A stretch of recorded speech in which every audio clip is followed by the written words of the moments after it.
live on Instagram. And I'm actually going to try doing a screen share.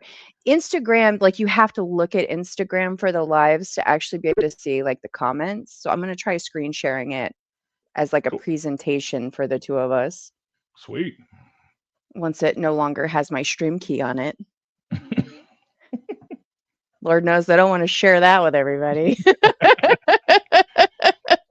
If you hear some random stuff in the background, I'm at the house with the little ones, so it's it No might be worries. kind of loud. So You saw the cat. So the yeah, cat has literally shown up for every single live but one that I have ever done. I don't know how he knows, but he knows. So he usually intelligence. appears and then disappears. I love that. I love that. All right, let's see if I can share the screen for the comments this time. Screen share, share screen, window, Instagram, share. Look at that. Hell I yeah, did that's I cool. did cool things. Look at that. I respect it. I respect it. Glad somebody does. Got to share that love. Got to share that respect. Well, and there's a delay, so that's going to be like just as interesting. I wish I That'd could be make fun. that smaller. I don't know. We got people. Hi, 666. Oh, I know who you are. What is your name? Kyle. Is it Kyle? I'm fired. I think it's Kyle. It's it's so hard to keep up with people for the simple Yeah, fact that like cars change, faces change, names online change, yeah. and most of the time I know their Instagram name, but I don't know their actual name. I'm right there with you. It's so crazy you say that. Like, I run into people a lot, and they're like, "Oh, what's up, Alan?" I'm like, "Hey," and then I'm like, "Shit," and then I'll see their car, and I'm like, "Oh, hey," like, yeah, So yeah, I feel that. I feel that. Yeah. That's a tough one. Monty. Okay, I got this, Monty. Next time I got this. I should be able to remember that one. It's unique enough. All right. I think I'm going to take it off the screen because I think it's taking over a little too much, but I'm going to Okay, figure out another way to record that for later because it cool. would be nice to actually be able to see it as part of this process. All right. Moving on. Hi, Alan. Hello. How are you? Fabulous as always. Good. Tell Good. us tell us a little bit about you and why you're chatting with me today. Yeah, of course. My name's Alan Archer. I'm the owner of AMA Motorsports. We are now a brick and mortar shop in Central Pennsylvania, Okay. but been mobile since like 2010. I'm a driver. Been drifting since I was 15, so we're going on 19 years at this point. So Okay. quite a while. And then outside of that, I'm also an event host. So drift events, pretty much anything. I've hosted some car show stuff. I've done a few things, but drifting primarily is my thing. So Have you ever done any racing outside the drifting? Because I have most of the people that I have talked to have either done drag at some point, road course, yep, SCCA, like they've all done something yep, different. yeah. I dipped and dabbled in some some road course stuff, and then drag racing back when I was in Florida. I lived in Fort Myers for a while. I Okay. worked for a company called Five Bar Motorsports, and we had one of the fastest Mustangs in like 2015 back then. So it was. I spent some time there, did some cool stuff. Not really my cup of tea. I always gravitated back to drifting, and then Okay. road racing. I've always been around, like Summit and some other places. So road racing just kind of became um, the other thing I fell in love with a lot, and still do. I think when I'm done sliding cars, I'm gonna jump fully back into that, and that's gonna be my thing. But who knows when Okay. that'll happen? So yeah, I love it all. Anything with engines and tires and hell, even boats. I don't care what it is. If it can go fast and we can have fun, that's the game plan. So You sound like me. Like I'm just like, does it sound cool? Does it look cool? Is there chaos? Could I die? Okay, great. yes, do it exactly. Yeah, man, bikes and everything. I gotta stay off the bikes though. Almost, I had a pretty Yeah. pretty bad accident years ago, so I'll stay off of those for now. Okay. Everything Yeah. else, yeah, I love it. I've talked about that a couple of times. I used to ride as well too years ago. And after my second one, or let's see, after my last bike got stolen a second time, I was over it. I was Yep. done. I was like, it's a sign. It's fine. I'm listening. I don't know who's giving me it, but Yeah, And Oh, man. I told the insurance adjuster, I was like, "You know what?" I was like, "If I ever get another motorcycle, it's gonna be the ugliest fucking cruiser that I can find that nobody's gonna want." I 'Cause love that. I I had an love that. R6, like, Oh, almost sweet. fresh off the showroom floor R6, and I loved it. It was a lot of fun. Hell yeah. Um, but, I also got into a lot of trouble. I got That's I okay. got my I got my first ticket when I got my license. When I Yes. got my motorcycle's license, it was, Love like, within the first week of getting it. it. Like, I Love it. still just had, like, the little paper thing. I hadn't Not even a even hard gotten plate the yet? I Oh, didn't have yeah, it. that's sick. That's a good thing, you're having fun in life, Nothing wrong with that. I'll tell that story one day, but today's about you, not me. I respect it. I Alright. respect it. So, how did you stumble into drifting then? Oh, man, that goes back to childhood days, I guess. I mean, as cliche as that sounds, but couple different things happened. My dad was a warehouse manager for Circuit City, and prior to that, because I'll jump into that here in a second. Prior to that, my brother's Circuit best City. friend, You might as well say yeah, Radio Shack. basically, right, yeah, right. My brother, though, my older brother, he had a friend, Stefan Gatabaku, and I give him all the credit. He's a Nova guy. He was drifting cars and got into drifting and stuff, and had like magazines, and we're talking like option stuff back in the day, and like Okay. grip videos and stuff like that. And then I heard about like Dado and all these guys and stuff like that. So it kind of just came from my older brother's friends, and then my dad working at Circuit City. They sponsored Formula Drift, and that was just it for me. So like I was everything for me from the late '90s of Japan culture into the early 2000s was all seeing cars go sideways, and I just fell in love with it, and haven't stopped since. So that's it. I credit my father, may God rest his soul, and my older brother for jumping me into this addiction that I have now. So it's 100% their fault. Well, I always find it so interesting, kind of like how everybody gets into it because obviously most people's like quick reference for drifting is Tokyo Drift. Fast Like and the that was Furious. like Yep. when so many people stateside were Yeah. introduced to it. And I Yeah. have to say, it was the same way for me. Like I think I had seen it, but I hadn't really registered it as something because whether people realize it or not, they had seen it in other movies and stuff. They had seen the techniques, but it Yeah. wasn't specific to like using it. And Exactly. or racing or competition or anything along those lines. And I didn't actually know it existed, if you will. Yes, I had seen the skill set, but I didn't know it existed. And even in that movie, it's happening in Japan. Right. So Yep. I live within like an hour, 15 minutes of like four different tracks. I have one that's 20 minutes from me, one that's 45 minutes from me.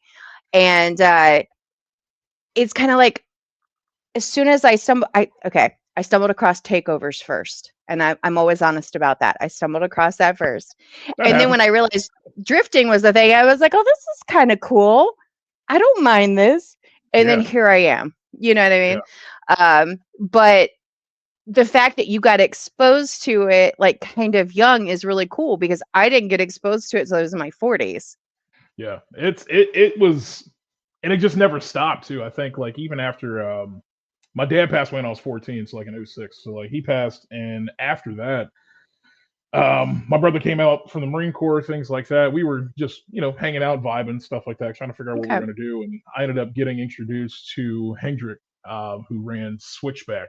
And if you know Ryan Okay. from, I guess I do. I used to call, yeah. So Ryan used to run a place called Auto Expectations (AE) back in the day, Okay. off of 606. They were partner companies, like right next to each Wait, other. which Ryan? Because I know four. Ryan that runs Hill, is it Hillyard? I think now, Oh, Drift yeah, yeah. Blue. Yeah, yeah. Yeah, Yeah, yeah. yeah, Okay. Downey. Yeah, Ryan I Downey. making I So was making sure we were on the yeah, same yeah, Ryan. yep, yep, 100%. Yeah, so I met Downey back then too when I was really young, like 15. Same time I met like Okay. Dan Savage and all these guys, and that's what it was at Switchback. That's all it was drift cars, and then he got Okay. into like road race stuff and things. So like it just, I was hanging out there all the time, like doing some apprentice stuff and learning fabrication work from him and everything, and it just kept me encapsulated, everything drifting. So, and it was So cool. With that being said, and the fact that you have what exactly is your current company that you have sticks and bricks for? What do you do? Yeah, so I basically what they used to do, or what Switchback used to do back then, aftermarket fabrication, installs, Okay. pretty much everything. I just got back tonight from working on a GT 500. All my drift cars are there, so we build everything in house. Yeah, cage work to tube fronts to anything you can think of, and we Okay. work with Link ECU, with Haltech. I'm trying to think everybody. We got a bunch of people that we work with, so and it's cool. It's Okay. good. I never wanted to go brick and mortar. That was never my thing. I wanted to stay mobile, but you can't stay mobile forever and have Yeah. a forever home. So it was about time I did it, and I'm glad I did. It Okay. worked out great. So Okay. Now, is that what you have always done, or what led you to get to there? um, so I mean, I kind of grew up working on cars, right? So from like age 4 and 5, from what I can remember, my dad had like a Nova and my mom had a Okay. Duster. So we've been wrenching on stuff since we could move, and Yeah. that's what it was for me. And then I got into the aftermarket side of things, and when I was finally able to like work, I legally, I guess, right? So I ended up moving into automotive retail, and that's where my career kind of just went that way. Okay. Became a manager, district manager. Today I'm a director for Ford Motor Company, and still run my business outside of that. So always Okay. busy, always doing stuff. But yeah, automotive's just anything automotive. That's what I've been into. I grew up being the kid that handed her dad tools. So I've always had an appreciation for cars, and I can do like all like my general stuff like spark plugs and oil changes and things like that. But on the flip side of that, I'm like, I don't want to. Right. Yeah. No. Yeah. It's even a thing for us. Like my I got customer cars there that we're moving through and we're getting stuff done quick, and then my Skyline's been down for almost 2 years, and it sucks because that's like my Yeah. pro am car. You know what I mean? And I'm like, But I'll get to it. but You know? that's kind of normal though, because before Yeah. we hopped on, I said to you, I was like, I love all this media stuff, but it doesn't pay my bills. It Right. contributes to an extent, but it's such a convoluted space. But it's like the carpenter that doesn't fix the things that need to be fixed in their home, or the Right. remodeler who is like a quarter way through a bathroom remodel of one of the bathrooms in their home. Yep. It's like your Yep. thing gets backburnered for all the other things that need to get done. And it was so crazy for me. I was like, I'm not gonna be like that. I got the shop space. I'll get my stuff done. And no, it was instant. I got busy quick, and I was like, well, okay, I see what everybody's talking about at this point. So Yeah. yeah, My yeah. friend Lauren says, "Wow, great hustle, man."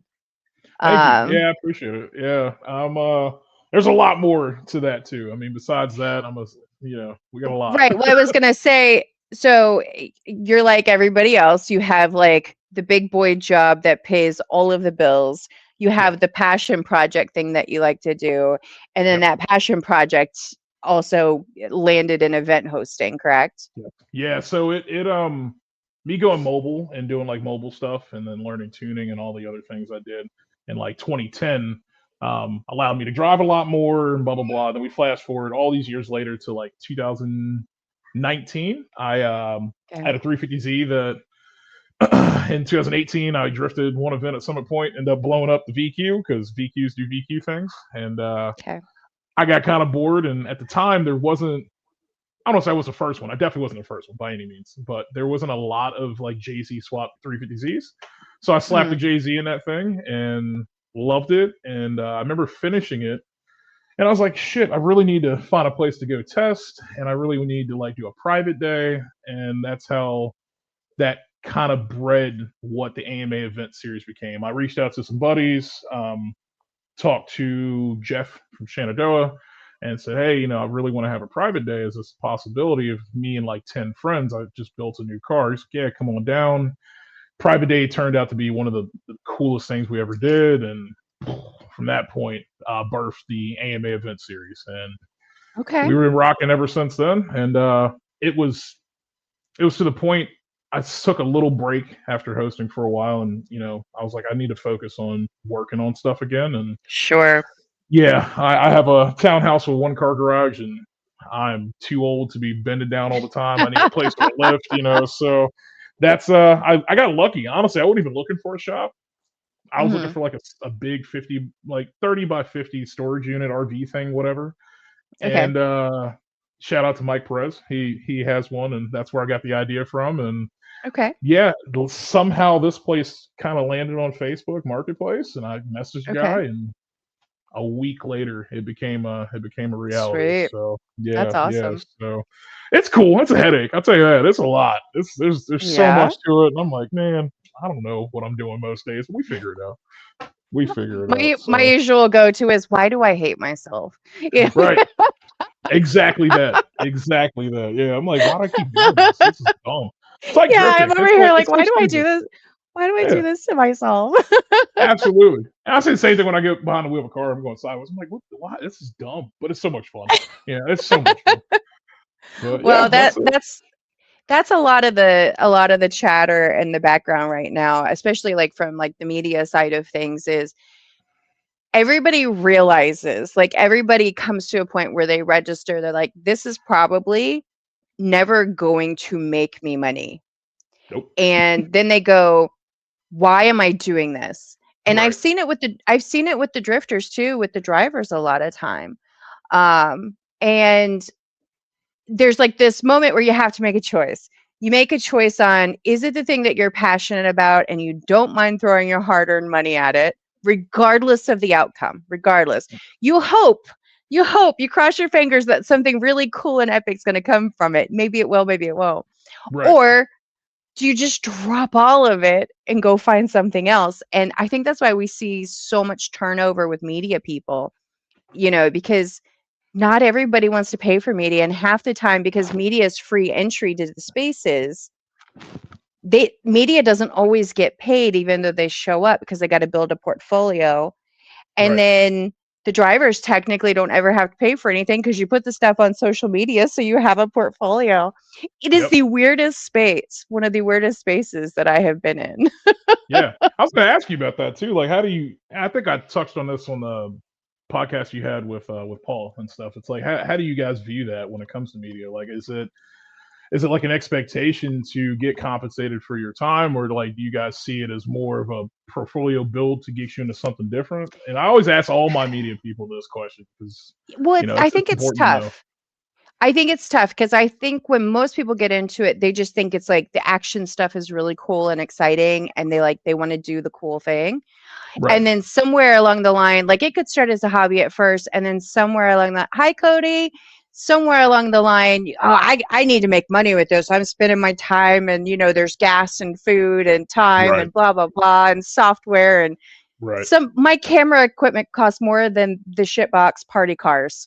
You know what I mean? And I love me a good Yeah. shitbox. Like it's one of my favorite things. I respect it. I respect it. Yeah. I I feel you on that. I got a decent camera. Like my Sony's pretty good. Shout out to my media guy Christian Price. But like when I saw the price of that, I was like, oh my god, it's like three Uh-huh. thousand dollars. They're like, nah, screw that. I'm gonna go buy tires and another car. But yeah, so yeah, I think that's why I Yeah. asked because it's like I know there's a big investment there, and it's like Yeah. what do you want to do? Do you want to get to that point where you are So invited to events and stuff to get paid? personally for me, I find all of it to be a catch-22. So I'm going to be shifting my content this year. I'm still going to show up regardless of whether I'm paid or not. Right. And one of the reasons that I do that, one is for the networking, two is for the adventure, Right. three is for the people, because the people are the reason I keep showing up. It's not the cars. I That mean, a makes sense. car's a car. It's what you do with the car. And like I have an unpopular opinion when it comes to some of the events, because I think the pro drivers are low hanging fruit for media. So the pro cars, everybody wants to shoot the pro car because it looks cool and it's going to get you the likes and it's going to get you all the things. Um, but I catch shit in some spaces because of the fact that I encourage the party cars, which sometimes looks like derby and not like actual drifting. Right. But my perspective on it is, if they don't have that moment where they learn how not to run into another person, where they they need to learn what taking a tire to the door feels like, taking a tire to a tire feels like. They probably need to learn what hitting a wall feels like so they don't do it again. So it's Yeah. like going through that process with the party car is part of the process as far as I'm concerned. Now, I don't drive, so that's why it's an unpopular opinion. Right. Right. um, Yep. but to me, everybody has to start somewhere, right? Right. So if we discourage the grassroots guys because the pro guys think that you're supposed to do it only one certain way, that's a problem to me, because then you've got a bunch of people who don't think that they're ever capable of getting to a certain point, and that's just wrong. Sure. Has the opportunity for opportunity. It's just what you do with it. I agree with that. Um, and if the only thing you ever want to do is drive with your homies, have at it. Have Yeah. fun, I'm because with that. you're gonna spend your money there at the bar. Pick one. You know. That's it. Yeah. Everybody's got to have a hobby. I think to piggyback on that, like I have I'm fortunate enough to have friends that are pro guys, pro am guys, pro spec guys, quite a few. Rich Yeah. Whiteman, Adam Same. Eichman, you know what I mean? So like these guys and like God, Nate Chin, you know what I mean? Like even him and stuff. hmm And we all of us I've talk a lot. I've talked to him. I've met Adam. They're Yeah. all lovely guys. Yeah, and it's when you get to that point, I think, 'cause I'm not at that point, right? And like if you get to that point, I think a lot of it still comes down to, well, most of these guys still have that grassroots thought process. It's just Sure. it's a different ball field you're playing on at that point, because now Oh, absolutely. you 100%. know you want to go party with your friends with the bigger horsepower, and stuff. And I think it Yeah. may have been Brian Hopp that said that. I don't know. I may be quoting Brian Hopp wrong. It may not have been him. Could have been somebody else. But it's like, Right. once you get to that point, like all your friends are here doing these things. Like you Yeah. you still have your fun at your local events and stuff, which like your not even like low horsepower car, but your seat time car, your fun car, stuff like that. But when you're getting here and your friends are also climbing here, you're still kind of still in that same mindset. I just want to go out and have fun with my friends for that weekend. Yeah. But it Right. costs Well, four and I times the think, amount. well, that was what I was going to say is, I think unfortunately what happens is for some people there's a ceiling on costs. Like there's a Yeah. ceiling on money at some point. Yep. Unless you're really, really exceptional or really, really fortunate Yeah. and somebody else wants to help fund whatever it is that you're doing. Unless you can figure out how to fund yourself, because a lot of times most people don't even realize how much the drivers are funding what they're doing in formula drift, in pro spec, Yep. program, whatever words you want to use. They're Yep. still funding that. Doesn't mean that Yep. they don't have help in some ways, but a lot of times the help is in parts. Yep. It's in maintenance. It's not necessarily somebody throwing a ten or $20,000 check at them, No. and then Yeah. they have to figure out, do I have the big boy, big girl job that'll pay for all of this? Um, or do I have to figure out how to make that money somewhere else, whether that's through marketing, affiliates, whatever? And Exactly. I think that's why a lot of times there are people who they're not going to get to that point. One, because they just don't feel like it's worth it. And for most people, it's not. Yeah. And for some people it is, and I'll never knock that. You do you, boo. If you've got the balls and you got the skill on it, do Yeah. the thing. Yeah. Just You got to have a program though. You really have yes. to. I go back to 2020, and I love Nate, Chen, Rich Whiteman. That's the homie. Shout out to Rich. I got to go see my nephew at some point here soon and see him. But talking with him and Alex Licklider, another homie. I love Alex too. Like, Well, he's yeah, another one. He left the space. yeah. And there's a reason. I won't put his business out there why, but No, I know. He yeah, yeah, talked yeah. about it. He talked about Yeah. But it. those guys are funded the same way, like out of pocket a lot, and I won't say dollar figures or numbers, but another good friend of mine who's in Prospect now, who lives 15 minutes from me, who drives a Mustang. He spent a ton of money on his car to get it to Prospect, and it's his own money, so Yeah. it's definitely expensive. But I completely am that guy that if you have the skills and you can market yourself and you can get to that point, I think you should do it if you have the opportunity. It's a rare opportunity to get to Absolutely. that space, you know. And Absolutely.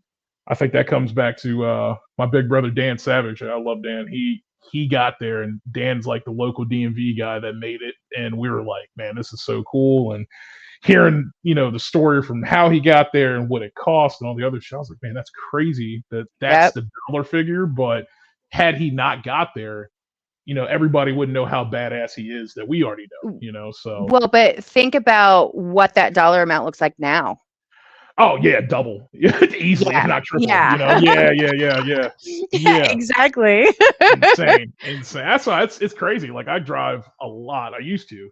I'm going back Mhm. this year. I'm proudly announcing I'm drifting.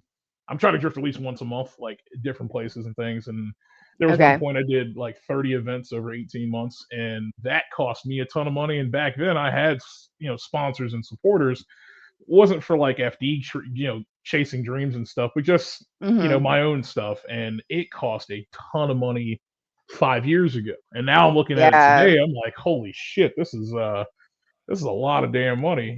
So got to work harder and be able to pay for your dreams, I guess. So Yeah, well, and I think some of that goes back to like I have talked to some of the some track owners as well, or people that work for a track, and they handle marketing and money and all the things, and the amount of money it costs to run a full day at the track is insane to me. yeah, It's yeah, crazy, especially if it's one of the bigger tracks. Smaller tracks, that don't have all the requirements that maybe they should.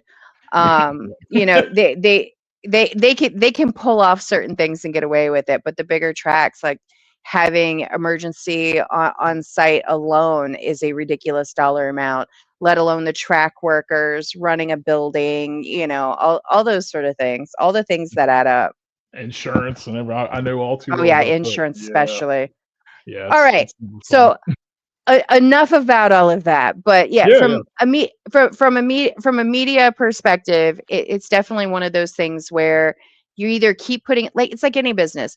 Most businesses don't last. They don't reach that 5-year mark because everybody panics, yeah, especially if you can't run the business in tandem with like having like a steady income of some sort. right. Um, so I think that's why we see the turnover rate as much as we do. Sometimes it's even just being in the right place at the right time, which is one of the reasons I don't mind showing up everywhere. But I have the benefit of also being single. My child is in his 20s, and I own my home. Like I can do what I want. Yeah, It doesn't really matter what I do because I don't have anything that's tying me to like one spot. Like even my freelance work, as long as I have an internet connection to my laptop, hell, some of it I can do from my phone. You that's know what sick. I mean? So That's it, cool. it's just it gives me a freedom that I can go do these things. Like I have two more. It's January. I have two more events this month. I have two private days for birthdays, and they just randomly like, "Hey, you want to come?" I'm like, duh. Hell yeah, hell yeah, Sign yeah. me Of up. course What, you what will. do we? What do I get to do? Can I do what I want? Because Yeah, that's kind of it. The smaller tracks and the smaller events are really nice, especially private days, because there's no requirement for what I have to do, which is right, why I think this year I've kind of switched to the concept of I think I'm going to do some things a little bit more vlog style and talk about the events, talk about the experience a little bit more versus just having photos and videos to post to social media. right. Um, I have more media than I will probably ever touch in my lifetime. That Like yeah, that is how much video and photo that I have. And I sit there and I'm like, you could do this with that. And then you're like, meh, because yeah. you know how much time it takes. How much time it takes. I don't envy media for that. Like my sister Hannah. That's my. She is like my number two for AMA. She's like media lead. I don't. Yeah. There's so much that I didn't process, like how many pictures get taken in one day just to get Uh-huh. like one shot. And it's like holy crap. And again, I give credit where credit's due for media. You guys go through hell to get us to look good, and I appreciate that because there's plenty of times where we don't look good as drivers. We're like, oh hell yeah, we killed it. We didn't kill it. But especially her Well, too, and like yourself and stuff. Like that's yeah, in the it's grand scheme of things, you can have a really pretty car and be Yeah. a shitty driver, and I can still make that look good. But Yep. to make the shitty car look good, you have to be a damn good driver. You know what I That's why I mean? try to keep my car looking good. That's right. Yeah. That's it. No, yeah. Yeah, I agree with that. I definitely agree with that. And I'm starting to get back into that mindset. I used to care about I used to care about stylish stuff and things like that. Then for some odd reason I Yeah. jumped into the missile craze and I fucking hate it. I'm not that guy. I'm really not. My shit's getting all cleaned up as we speak. Being arrow in the skyline, like I'm wrapping my BMW now as a new livery Okay. that I'm not haven't shared yet that's coming out. So like Okay. everything's getting Okay. changed. So yeah, I can't do it. I respect it for some people. We want to represent yourself, and Yeah. that's how I view cars. Not Yeah. necessarily if you're competing or not competing. It is what it is. But when I Yeah. see your car there, it's still representation of you. So how do you want to present yourself to the rest of the world and especially to your own community? Because this is a community and we're small. So Yeah. you know, um, you got guys like Kevin. And I love Kevin. That's my dude. That's my brother. I love that dude. But his stuff still looks uniform. It's not. He Yeah. drives, and Kevin drives his ass off, and everyone's like, "Oh, this shit's bashed up." I'm like, it's got some dings and bends in here, but like Kevin's stuff still looks uniform and good, Right. and he can drive. And then Yeah. there's some others that I see their cars like halfway destroyed, and then they're looping, and I'm like, well, take some pride in your driving and then clean your stuff up a little bit. No, missile culture. I'm like, okay, whatever. So it's I don't know. Well, I mean, that's one of those things where I can see it kind of from both sides of the fence. Like, Sure. there's some guys that'll say, like, if you don't have matching panels, I'm not driving with you. Okay, that's fair, because Yeah. you feel like that person's not going to be able to accomplish the thing. But the guy who has the missile, to me, is still learning. That's Yeah. my thought process on it. Very often, that's the person that is still learning, and it Yeah. is okay for them to have the shitbox party car. It is, Sure. because they Yeah. haven't learned enough to have a clean car. Right. Right. Right. I'm with you. I'm with you. I do. I do think though, as long as you're learning, and my Yeah, thing is like after your first year though, take your off season and just a little something. You know what I mean? Like I'm not yeah, harping on everybody to spend 3-4 grand to yeah, change yeah, out on other stuff, but like if your fender's completely caved in and you come back out in the second season and it's still caved in, like come on, bro. Like a fender's not that expensive. Let's kind of yeah. make it look halfway there. But again, I don't know. That's my Well, we thing. have here in Virginia, we've got there's an Amico, and now I have to remember. I feel like it was like $700 for a paint job. hell yeah. Uh, what is it? Oak Heights. I cannot think of his name. Justin. Is it Justin Yeah, Stickley? that's my dude. Yeah, yeah, yeah. Yeah. Yeah, he's a So good dude. he works for the Amico out in Winchester. Oh, Mako. The one in the Mako in Mako. Yeah. Winchester. Yep. Yeah. Yeah. Yeah. I work And across the street from him. yeah, and he did such a great job on Ryan Downey's car, man. And I'm like, Yep. you paid how much for this, sir? And I was What's like, what's crazy about that place, I opened a shop for FedEx when I worked for FedEx for a little bit across the street from them, and then they blew up like doing drift cars and race cars and stuff. I'm like, uh yo, that's huh. so sick. But yeah, they've always done good work. But yeah, yeah, yeah, yeah. Yeah. That's crazy. That's such a small world. Holy shit. Yeah, well, so because I went with Ryan to go pick the car up, like we did footage of it before it went, and then we did footage of it when he picked it up. And it was clean. Like it looked great. Like he had some parts that needed to be repainted, but Right. he had some new parts that he had gotten, some new body parts that so that everything was even. And I think it was only like $700. I know $700 is a lot of money, don't get me wrong. But I also know I also know that it can cost a lot more than that depending on where Oh you're my god. taking it. Yeah, And that's a let steal. alone if you're putting a livery or a wrap or anything on it.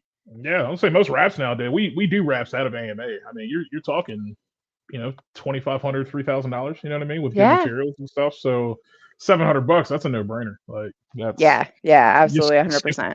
skip a drift weekend I for that weekend of getting so painted. I'm gonna toss this out there. Yeah, I want to try wrapping a car. So if you guys yeah, ever have anything I can practice on, I want in. Yeah. So reach out to if you comment on like any of the AMA stuff. Okay. Ghost Graphics is who we're kind of with for rapping and stuff. It's one of my really close friends, and he came into the shop to do rap stuff, and he's teaching me some stuff too. So we offer all that services there through him. So yeah, if you reach out, I guarantee you he'd be on board to try to help with that. He loves teaching people. Okay. He's the same way. Yeah, I want to He try it loves like it. once. I don't even care if I ever do it again. I just want to try it once because it just looks so satisfying. Yeah, It's just, I just ruined like $100 worth of rap like literally 2 nights ago. I oh screwed myself no. up. Yeah, it was bad. I was like, oh my god. Yeah, so he's gonna come over and fix my stuff for me tomorrow too. So yeah, I'll let him Okay, know. okay. Yeah, I'll let him know. So that'd be cool. It's a Cody good skill though. says Cody says 3K for his rap and 1,500 for livery. It's so crazy to me. Yeah, yeah. So It crazy to me. doesn't shock me by any means. And Cody, that's Sandoval, I believe. I can't see Yeah, who's yeah. commenting, but yeah, That it is. It's Cody as Sandoval. a, yeah. So Yeah, Cody's another one that believes in his car, his image, and himself, and then yeah. he's a fucking driver. Cody, I love you, dog. You are a driver, so don't let anybody tell you different. I was incredibly impressed by him hopping in Kenny Klein's car, which is a pretty rowdy Yeah. LS car, and he killed it. So shout out to Well, Cody. So Kenny's repainting his. He posted I about that. I heard, think it was like yesterday or this morning. And I'm like, I kind of like the color and I love the colored yeah, plexi. Nobody does the colored plexi. Like I know it's his car when I see it. hundred And that's percent one of my big things. A black BMW looks like another fucking black BMW. true. And I'm No just disagree. like, Yeah. I don't know which one that is. Right. Yeah. You There's so many. So many. That's why, like, I love unique stuff. I'm glad we brought that up. Like, that's why, Yep. Dan. Shout out to Dan Savage. I love Dan, but Dan always get on me. He's like, dude, you need to keep shit simple. Like, you're taking time off, not getting seat time, and then you're taking time away from the track and stuff. Keep it simple. And like, I agree. And I'm older. I get like I have a simple seat time car, but like I love unique stuff. Like the F22. There's not a lot of people you see with an F22 that come out to go drifting unless it's a fully pro car. Skylines aren't super common out there on the track. Things like that is what gets me going. I'm building another car that I can't talk about yet that's going to be out there that's pretty cool and unique. And it's fun. It's fun to have something different. So that way you're still like, oh, I know who the hell that is. That's Alan. He's the only one that's going to drift a car that's going to Well, and cost me I money. love that too because that has been like the narrative for this year. Like Cody's in the comments still too, and he said thank you, bro, and he Of course. said Kenny is doing big things next year. He's like I can't say what yet, but I'm involved. A lot of the people that I've been talking to, like everybody seems very ready, and Yeah. we keep saying next year because the drift season Right. technically hasn't started trackside yet. Not that Right. there's not drifting events happening, but it's technically out of season for most people. Yep. And Travis said, "Well, I'm glad I changed my BMW from black to blue. Thank you, Travis. Okay, love you." Travis Because Johnson, I guess. Is that him? yeah, Okay. Okay. yeah, Yeah. Yeah. I think he's part of uh, the Shredder Co guys and stuff. I think I know him. So yeah. yeah. Cool dude. So he changed to like a really like light kind of bright blue, and I'm like, okay, now I know that's him. It's really good time on Instagram, Okay. and so it's one of those things where if you have stickers on a windshield, I can work with that because I can figure out who you are. But if you literally have nothing on the car, everybody, it's like, guys, come on. Like, there's got to be something that differentiates you from that. Now, if you don't care, that's fine too. If you don't want to be outed, you don't want to be tagged, that's okay. Right. No, right. Oh, Nah, we want we, that. we got David Gates in here too, Mr. Jet Fuel himself. He runs the jet cars at Oh, sweet. MRI very often. The jet Oh, cool. the long angular things that look like they're gonna explode when you go down the track. Hell yeah. That sounds like night fun. That sounds like some cool night stuff. Timmy. I know I'm trying. He's on with me. I think in 2 weeks we're gonna Sweet. talk about what that looks like, how it works, and I'm surprised by the fact that they only drive with one hand, and like Oh, it's It's like the strangest thing to me. Oh shit. I'm Okay. like, that seems dangerous. Yeah. Good luck with that. Yeah. Not doing that. I'm good. He said flirting with 300 miles per hour. Yeah, brother. I'm good. I'm okay. No. I'm okay. No, thank you. I'm good. What I love about this conversation is that there's this voice in the back of my head going, "You could do that." Right. Right. Just, Yeah. I want Yeah. to try it once. My, Whether my I live other or die, I don't care. I just want to try it once. my other little demon on the other shoulder is like, do it. I'm like, nah, I'm okay. I'm not gonna do that. I'm good. You got it. Yeah, no, I can't do that. That's congratulations if y'all do it. I'm okay with that. Yeah, that's good. No, that's sick. But That's cool. that's one of those things that this year I want to time so that I can go to one of the events that he's driving at because I want to try at least once getting like photo and video of what the cars look like. That's cool. Um, just because like it just seems so cool. And it's just I don't know. It's definitely something I would love to try. Oh He yeah. said, I guarantee you I can train anyone to do it. Don't threaten me with a good time. David, you have Yep. met me. Y'all have fun. Yeah. I'm good. I'm a driver. I'm okay though. I'm not pushing my envelope on that one. I got a 10-year-old to get home to. I'm okay. I'm good. Oh, July 18th. I'll put you on the starting line. He Oh still shit. threatened me with a good time. I'm putting it on the calendar, David. July Oh 18th. What shit. we doing? You going to inbox me later. All right, it's going on the calendar. David Gates, to be determined. Never a threat, only promises. I love it. That's what I'm talking, bro. That's I what I'm love talking it. about. Yeah, that's crazy.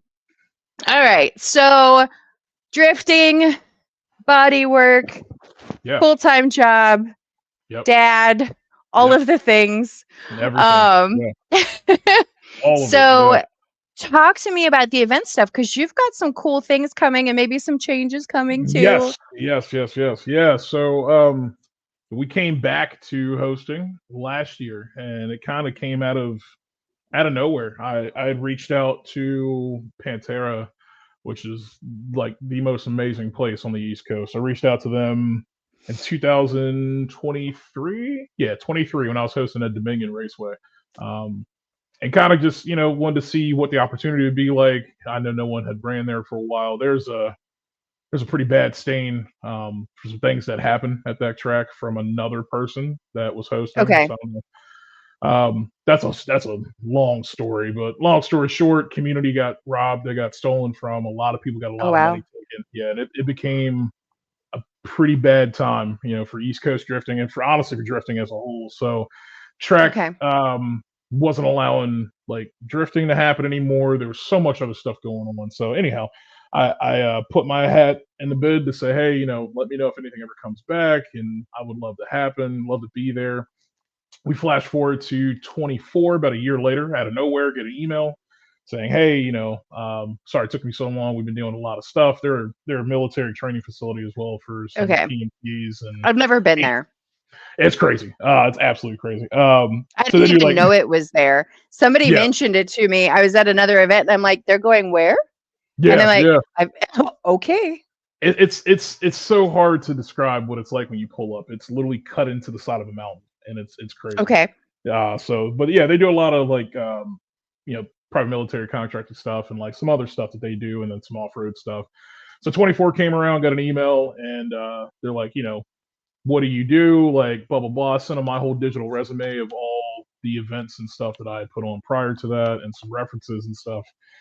Didn't really go anywhere. Um, 25 hit, and obviously I'm full time at Ford. I got my daughter and all the other stuff going on and stuff, and I'm like, I don't know if I even want to host anymore, but whatever. If somebody reaches out, we'll have a conversation. At that time, um, just randomly, I reached back out just to say, hey, if anything comes up, let me know. I'd love to still be involved if I can host an event there. The same time, Dominion reached back out to me and said, hey, we're going to be doing some stuff this year.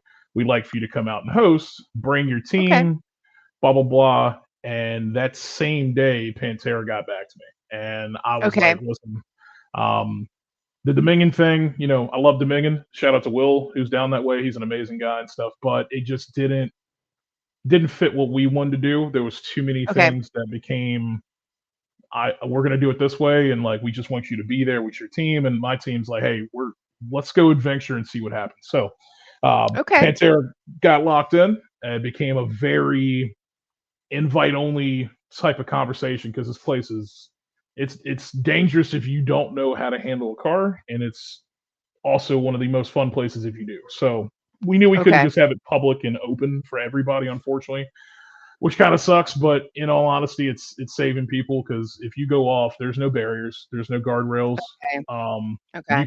you could hurt yourself really bad. So we Okay. got our drivers locked in. We sent invites out, and without making any announcement on Facebook or Instagram whatsoever, we pulled up in October on my birthday last year.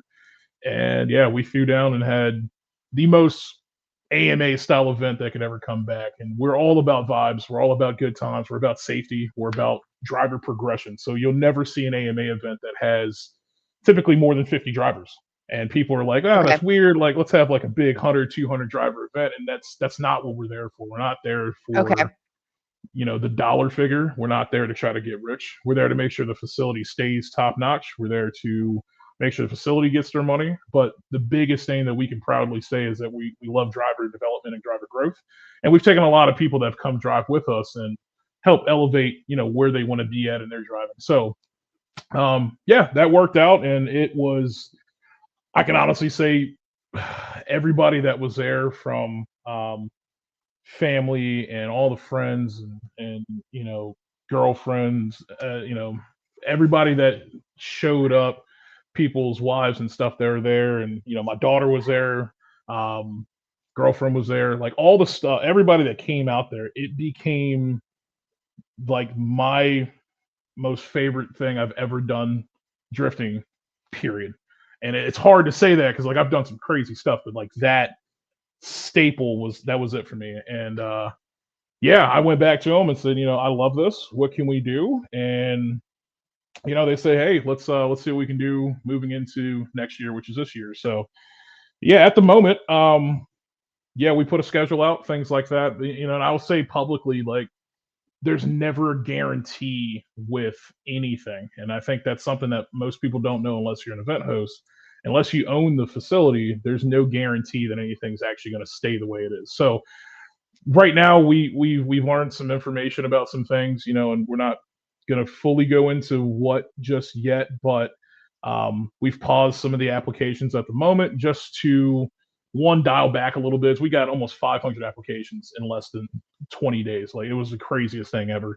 But we want to make sure with this new information we found out that things can work out in the long run and things can work out for us before we go any farther. But regardless of anything, AMA is always going to be there. AMA is always going to be hosting events. That's just what we do. We love it.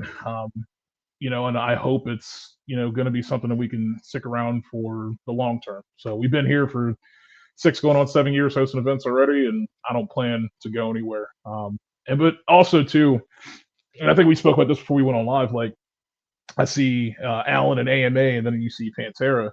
We're not just exclusive to one place. Like Pantera is Sure. incredibly special to us at this point, and we want to only be there if we can. But I'm not against hosting other places. I'm not Okay. against hosting some other things, and I'll say tonight publicly that we got some driver program stuff coming up that will get announced on my page and stuff like that. But we're going to be doing some kind of coaching school days to get people more into the sport. We picked up a 350Z that me and my brother, shout out to Devin, he's part of AMA as well. We've already fully done everything to it, angle kit, wheels, all types of stuff to try to get more people into the sport. So there's so much we're going to be doing just besides being at one spot. Okay. We want everybody to come experience, drifting, and wherever Sure. that lands us, lands us. The ultimate goal is to build our own track one day. So that's what we I'm want to gonna do. I'm gonna I'm gonna go into the comments real quick, and we're gonna come back Yeah, to go. that. Sure. Just because there's several things happening here. Okay. Bickle, I think Christine or Christina. Can't wait to see events back up and running. And then Cody says, yeah, it looks so sick. And Travis said, I'm hoping my application gets approved. He's like, I'm so excited if I have the privilege to drive there for the first time. Christine said same. Cody said same. Yeah. uh, If I could touch and on it, that for well, a second. yeah, I'll get through them real quick, and then we'll Okay, circle back. And then that's perfect. Travis, just being involved with AMA would be amazing. Uh, Thank you. Travis said, Cody, hell yeah, you know you're getting approved. And then Cody said, being 100% honest, the track scares me. Yeah, yeah, yeah. I want to touch on that really quick. Like, Okay. this is a scary, dangerous place, and I'm gonna be as serious as I possibly can about this. You have to be confident in your ability to drive. You have to be confident in yourself. This isn't a place to come to learn. This isn't a place to Yeah. come to try to attempt. And they had that before. They had where they were doing like some instruction days and like their section in the track and stuff. But how we were running it at this past event in October, it's a full 2 mile course, and Okay. it's insane. When you're sitting down at the start line, you can't even see at the very top. So it's So cool. a booster is asking if is that a down the hill on the side of a mountain event? I think he's like referring to like Drift Appalachia kind of concept, which it's not exactly, because Drift Um, Appalachia is like more like on the yeah, road, and the road is yeah. sectioned off versus being a track. So yeah, we could take let's take a minute and talk about that. Like Okay. first and foremost, shout out to Brian Eggert. I love that dude. As we were speaking before we went live, Yoshi, another guy, shout out to Yoshi. If it was not for Yoshi from Drift Nirvana, who moved to Japan, and it was not for Brian of US Drift, I would not be here today. Period. End of story. Those two are mentors for me with event hosting and everything else. And Brian is such an iconic person on not only just the East Coast, not even just drifting, but racing as a whole. We would not have drifting as we do in the States today. And this is my opinion. This is also some facts, and people can argue me all they want. I don't care if it wasn't for Brian. So, what Brian and I think Derek King, and I think there's one other person, Edgar, I believe, from Drift Indy, I believe, what they did to have Drift Appalachia is insane. We are not Sure. Drift Appalachia. We are not the same. None of that. You know what I mean? I never will, claim to say that like, we're even on the same category. That event series is amazing. It changed United States drifting. Period. It brought Toge to the U.S. and I'll out myself here. It's been years, so it's whatever. But I started drifting when we moved to West Virginia right after my dad passed away. So like I started when people were like hearing the cliche, oh, he started in Toge. That was me. Like I started on Route 9, old section of Route 9 Okay. before you go into. We lived in a place called Shannondale, which is up in the mountains near Okay. Harper's Ferry. So I those know where that roads is. were, so like the old downhill Route 9. That's where I learned how to drift at, and these Okay. places were abandoned and stuff. So like seeing Brian come out and do Toge stuff, I'm like, this is what I grew up doing. Like this is insane for me. For anybody So, watching who doesn't know what Toge means, can you explain that? yeah. So mountain racing, basically, in a sense. You got a lead car and a chase car, and that lead car is booking it either uphill Toge, downhill Toge, and you're trying to get as close as you can to stay on that car to not have a big time difference between lead to chase at that point. Now, Toge for me was Toge drifting and stuff like that, where I'm just on mountain roads, and it for me then was West Virginia roads, and trying Yeah. to not kill myself and roll my car, which sorry, Devin, my brother, I accidentally messed his car up doing some things one night, but that's neither here nor there. So, but yeah, Toge Long is time awesome. ago. Yeah, it was forever. He'll get over it. It's fine. It's fine. So yeah, like to see Toge and like that mountainous Japanese like stuff that we thrive to go do here in the States, Drift Appalachia is just insane. I would love the opportunity to drive it one day, regardless Is if your I'm at is your Pantera. brother's name Philip? That's my older brother. Yeah. That's my Okay. older one. Yeah. He commented on YouTube. I had to turn the YouTube comments off the screen because I had I people saw. coming in that were saying some really nasty things. Yeah. I saw something. You can kept it up. So I don't care. I Yeah, turned fine. it off. Yeah. No, I saw some of it. Yeah, I Okay. wasn't even going to talk about it. I've dealt, that's something else like to go into before I go back to the drift Appalachia thing. But like I've dealt with so much of that growing up in my Yeah. life that there's not a lot of me hosting events and things like that. So I've heard shit forever, and I don't care. It doesn't make a damn difference. Well, So it Philip is. commented, he said the days of Route 9 drifting, having fun, and the massive parking lot in Martinsburg. Those Yes, were the yes, days. yeah, yeah, yeah. I was a kid with a 500 horsepower S14 throwing backies behind a Home Depot in Charlestown. So, but yeah. So anyway, going back to it, like AMA stuff is not U.S. Drift, right? I had Yeah. so much inspiration from U.S. Drift that my thought process, my tech sheet, all this stuff from Brian and from Ben. Shout out to Ben from US Drift too. I love that dude.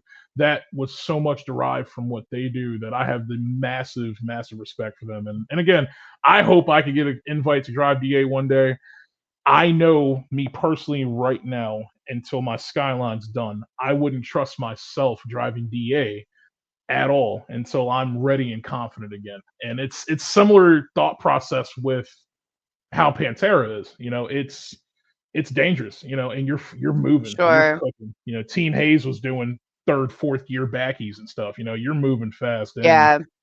it's I will say very openly, like cages are going to be one of those things that have to happen. We're going to have to encourage Yeah. that no matter what. So it's scary if you don't, because I don't want anybody to get hurt. So Yeah. and Yeah. again, That's understandable. I don't know if that's the only place. I don't know if Yeah. Alan might, buy a racetrack one day. Who knows? But anyway, it's I always going to just be safety first. I would like my laminated entry card if Yeah, Alan builds a racetrack, okay? yeah, yeah, yeah, yeah, yeah. Send an inquiry. AMA Laminated Motorsports media. LLC.com. There you And go. I want it to be printed in gold, you Oh know. shit. Okay. Yeah. We'll have to talk to Hannah. Have to send her an email. Hannah Moon Photography. We'll help you out with that. Yeah. Hannah, I need you to create this thing. Thank There you. you go. There you go. There you go. Yeah. No. Well, it's funny you mentioned Team Hayes. So Hayes, I saw when they did the whole final bout at Summit Point, Yeah. but Yeah. but when I was at Hyperfest, I was doing passenger video with Kylie, and so we were having a good old time going around. We were drifting, and all of a sudden, because I have the footage, all of a sudden, whoom, Hayes somehow landed in the new quarter panel. Sounds right. and, Sounds right. and he was like, oh man. Yeah. So we're like down on the ground, like trying to Pulling pull it on out. the corner panel and pull it back out. Kylie. Kylie is another one, man. I'm so glad you know I him. love Kylie, him. I love him. we go You talk back to about like early you days talk too. about a down to earth guy that's just there Yes. to have a good time, Yes. and so skilled having that good time. You know what I mean? Yeah. Oh, what's Kylie's your amazing. brother? Your brother said something else. He said, "Can't lie, miss the drift race scene, but support Yeah. AMA all the time. Super proud of you, bro, and how far you have come." I appreciate it. He taught me a lot too. I won't take away from him. He was more of Yeah. he was definitely a road race type of guy, and Okay. he had a really awesome WRX a few years back, and he was road Is racing. that the one you annihilated? No, no, no, no. So my little brother's the car that I destroyed. Yeah, yeah. I haven't broken any of his stuff yet. So, but no, yeah. Yes, Shout I out. like Yeah, that. yeah. My brother did some cool stuff. I wish he would come back to it. He's got my nieces and my niece and nephews. They're all doing things. My one nephew's in junior RTC. My niece is in band, and then my younger nephew, similar to my little one, they got some autism and stuff, so he's got his hands full all the time. But I'll say for a guy who's got his hands full and working full time, like he's always down to support me, and I can't thank him and my younger brother Devin enough, and my other brother Joe, who's I'm sure probably watching it that too. I got a good support system behind me for sure, so That's it's awesome. it's good, yeah. So, but yeah, no, we'll see what happens. I'll say that when going back to Okay. Pantera and the whole drift event stuff and everything. Okay. Nothing is ever promised or guaranteed in life, and I've learned that a long time ago. Oh, And I, 100%. I will forever try to keep the vibe of AMA going. And anybody that's attended my events, Kylie, one of them, they can tell you like this. That's what we care about. We want to make sure the drivers have a good time. Can And we all talk about the fact of how sad I am that he painted it? I love the color. Do not that get me shit's wrong, sick. but I'm so sad he painted it. That cattle snake is awesome. I love the color. That thing is so cool. He's so man. Do you know a lot of his background? You ever talked to him about some of his stuff? S- I have talked to him a little bit. I won't say I know everything about him. He's one of those people that if I know he's there, I'll go seek him out, say hi, check in, like that Yeah, sort of thing. Because he really is. He's such just a down to earth guy. Like he'll he just kick is. it with you for a bit. He doesn't care. Kylie and me, I love that dude. We had a falling out years ago over somebody Okay. else that did him really wrong and kind of pinned it on him, and it sucked because then we came back years later, and I love Kylie. Kylie is the reason. If you look at my Skyline, I got pictures on my Facebook or an AMA Skyline. Okay. If you get a chance, look at the AMA Motorsports R32, and then go back in Okay. Kylie's background. Kylie was the first person I ever met with a drift R32 way back in the day. Okay. I had so much inspiration from him. He's the reason, and Kylie, I'm giving you your flowers right now as I love you. You are the reason that I believe in big kits, being sports aero, D-Max.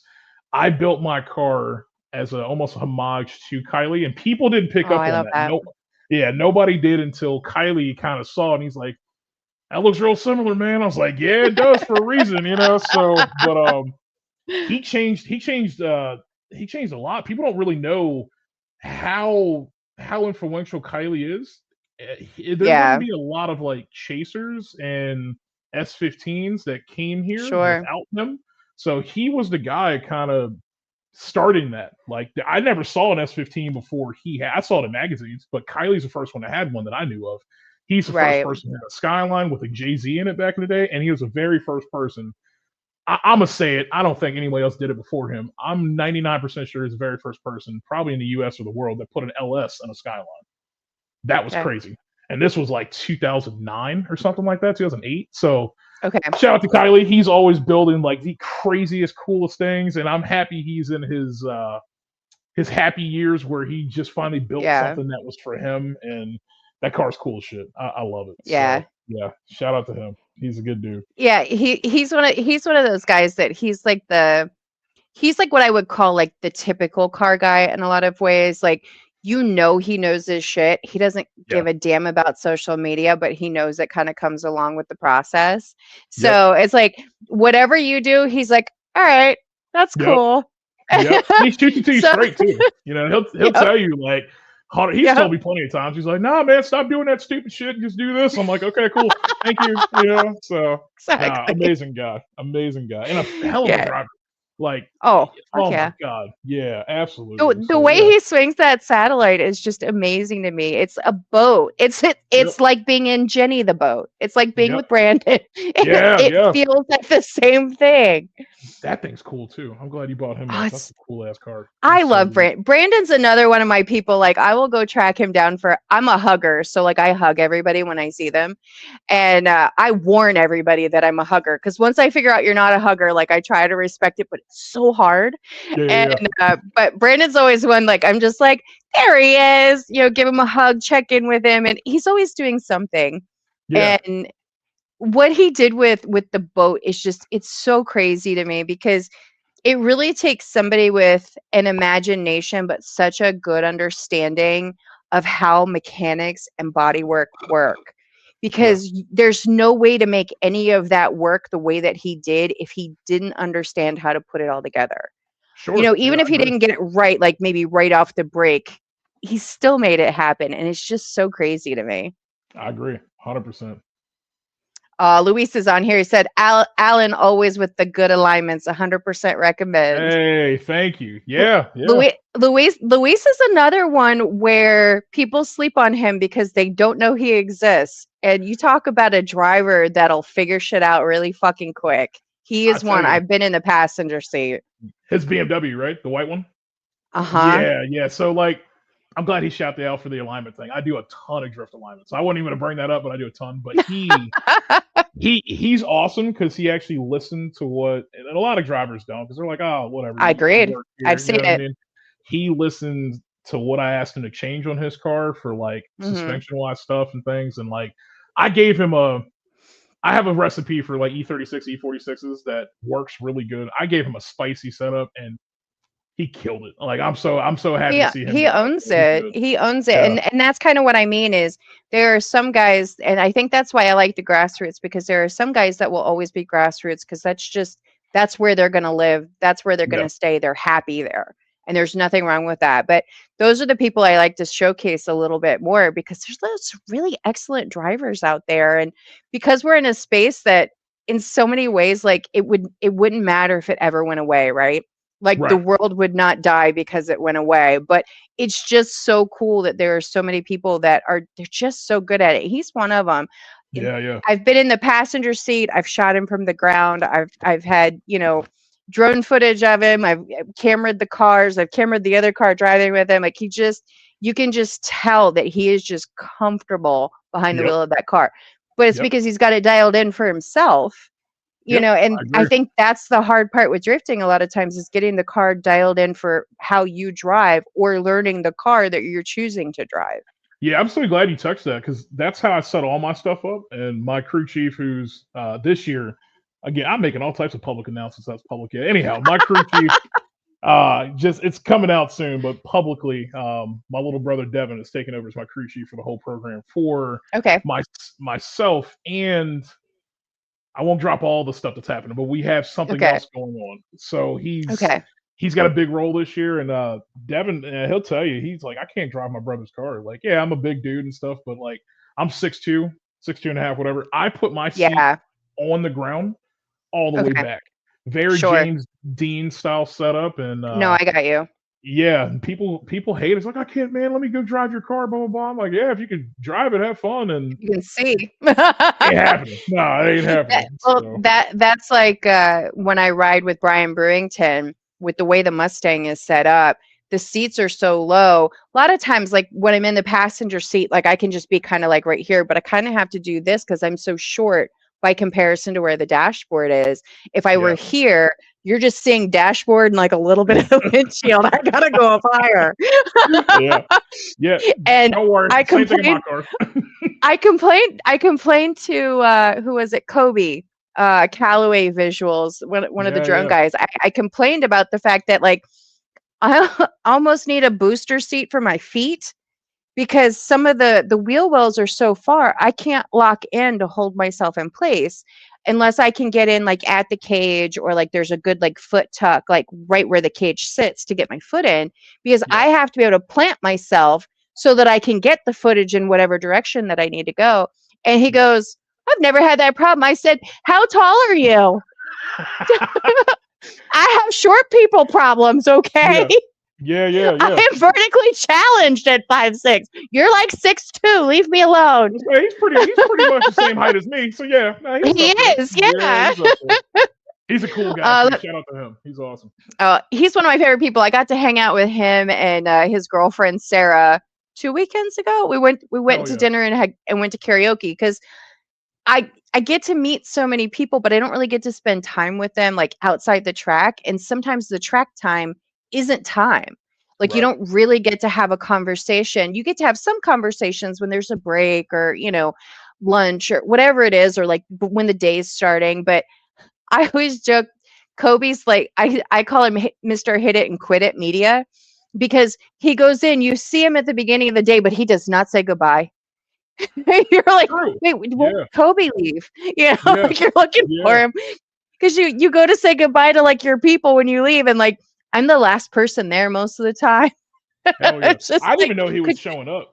He came to oh Pantera yeah, for the October event. Like Hannah knew. yep, And again, I don't run any of the media stuff, so that's all sure, there. And I see a guy pull up on track, and I was like, you ain't drifting that thing. He's like, no, I'm Callaway Visuals. I was like, oh shit, like get up on the track, man. And shout out to him. He put the footage out there from Pantera with the drone footage. I mean, yeah, we're talking tons of likes and shares, and like his talent is yeah. amazing. So yeah, he's a good Him, one. him, Mike Pilkerton, and Sam. Send it, Sam. Yeah, They're like, well, and there's one that I don't know that I like his work. The MoFly guy. His work is just, it's just super clean. yeah, And but I find the difference in how each of them shoot is interesting because Kobe likes to stay up kind of high and back for like multiple reasons. One of those is he doesn't want to annihilate a drone because they're expensive, especially when you build them yourself. Sure. And then Mike, man, Mike and Sam will get down behind a freaking tire and just run with the car. And Yeah, I'm like, yeah. I want to be that cool. Like, I Hell just yeah. like, I want to do drone shit. How do I do drone shit? That's right. Do you know Max Dorsey? You ever heard of him? It sounds familiar, but I'm not getting a visual. So all hmm, the RTR footage that was shot at the Drift Mansion place, that was Okay. Max. Okay. A lot of RTR stuff is Max, and then T Pain, like their whole setup. Okay. That's Drone Guy. Max, shout out to Max. If Max ever watches this, man, I love you. That's my mom's like favorite person on the planet. He is OG AMA media, and Max was Okay. our drone guy in like 2020, 2021, and Max is just top. There's so many more people. Eric is another one, but like Eric and Max both, Yeah. they like came out, and that's why I said like we were so. That's why I asked you media question before. It's like I'm so fortunate that I get to go to events and I don't have to like look for media. And it sounds very first worldish. So like I don't want to sound like arrogant or anything, but like I get to bring some of like the coolest people that have Yeah. shot some crazy stuff. My buddy Scott, he was at FD for a while, so like these Mhm. guys I get to go with and go hang out with events and stuff. And they're like, "Hey, you driving Yeah. today?" I'm like, "Yeah." They're like, "We're gonna get you shots." I'm like, "Yes, this is great." So I get to live good. So and Right. Hannah too. Like Hannah, I'll confidently say that if Hannah truly wanted to, I could see Hannah being sponsored by somebody like a Sony or Canon or something like that. She is, Mhm. and again, it's my sister, so like I'm gonna root for her always. But talent Sure. level wise, like there's very few people that I've seen that have started where she started from and quickly got into like this side of media and Yeah. just kill it. You know what I mean? And then she also does weddings and all this other stuff, and like it's shit I can't figure out. I just press a button and I'm like, okay, that works out. It's cool. I So I turn weddings are the thing that I turn down the most. And really, they that's they interesting. they're the thing that people ask me for the most, that and family photos. Yeah, And I am not built for them, and I own the fact that I am not built for them. I will edit a wedding. I'll edit a wedding all day long, but I do not want to go shoot one. It, yeah, it I find those types of events exhausting, and not even from a photography perspective, but from a people perspective. right. And I'm not built for it. And I'm not going to put you through that. And I'm not going to put me through that. I respect it. I I know respect it. I know it's great money and everybody talks about the money, and I'm like, maybe I'm just not enough money motivated. I don't know what it is. I just Yeah, can't do it. Like, it's it just seems not the place for me. It seems like a lot of. I know she does a lot, and like she is. I mean, the girl works like 50 jobs. I swear to God, she's always doing something. But like, like, and I will say it. And I hate. I don't want to take away from anybody else that shoots media. So I hope nobody takes this the wrong way. But and again, this is my sister, so I'm gonna put her up there. Like I honestly think on East Coast wise, she is one of the best photographers out there, and like that has been from Summit people saying this to we went to E Town. I mean, we travel all up the East Coast. And so my schedule is actually coming out soon. Like we're going Florida Okay. to New York. You know what I mean? New York, there's an event up there. We're going to a Florida event. So like we've been all over. And I got to say, like, when we were talking about you coming to do AMA media stuff, I was saying, hey, reach out to Hannah. Like, I think when you see her and like, get to see her side of stuff and you guys, shoot media and stuff, like you'll find out like you guys are very up there. And shout out to her for being that person. So I've put her through some shit. And I'm like, hey, like, can you edit all my drift videos like and photos in like 24 hours so I can make cool posts and shit? And she's like, oh my god, sure, So I give you all a Oh, lot of I've credit. been there. Yeah, That was like, it was one of the things that I learned very early, and the thing that solidified it for me was Final Bout. When you're hell yeah. at the larger events, and it's interesting because Final Bout is different than Grid Life being a large event, right? Mhm. So Grid Life, I have to wait till, say, um, what's till Monday or Sunday night to post. But you don't post while you're at Grid Life because the internet connection is so horrible because you have so many people in one spot. Nobody's able to check their phone. Nobody's able to check their social media. So if you're posting while you're there, it doesn't matter. But with Summit Point, even though they have a large crowd, it's not the same as Grid Life. So I stayed up till like 2 or 3 o'clock in the morning after the comp. And I think I put like 8 reels together. Like I took all the footage and it was just team-based footage.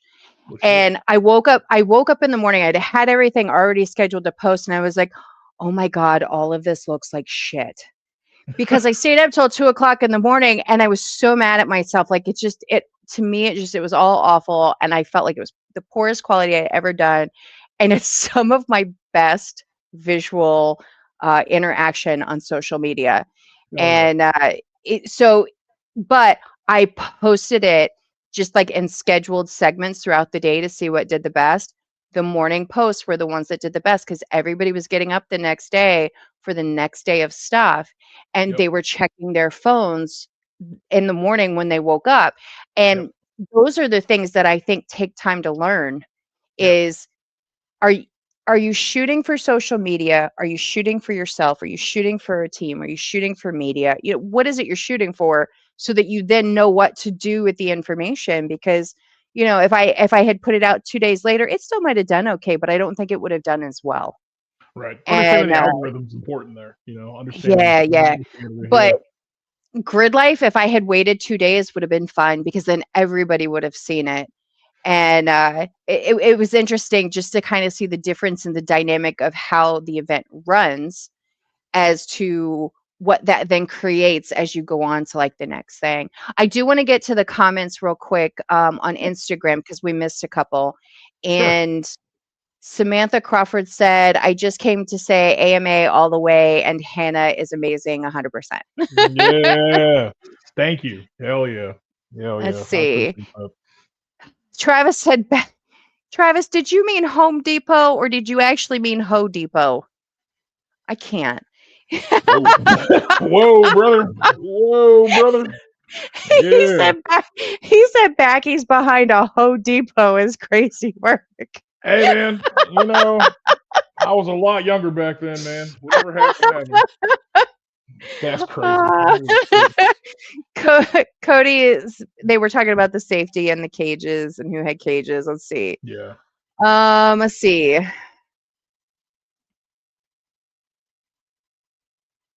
Sorry, I don't know if I understand that one. Booster wanted to know if you guys are coming to Capitol this season. You missed them at Capitol, what, beginning of January? End of December. And That was when I met you. It was yeah, December. December. Yeah, Yeah, it yeah. was I December. I think I'm gonna come out. Hannah's still finalizing my schedule between Hannah and I go over a lot of my stuff with my girl Cheyenne and stuff, and like she's got her son and I got my daughter and stuff, so we got the kids and stuff. So we try to plan around like a lot of stuff that we got to do and things. So we're still finalizing the schedule, but I plan to be at Capitol at least one event.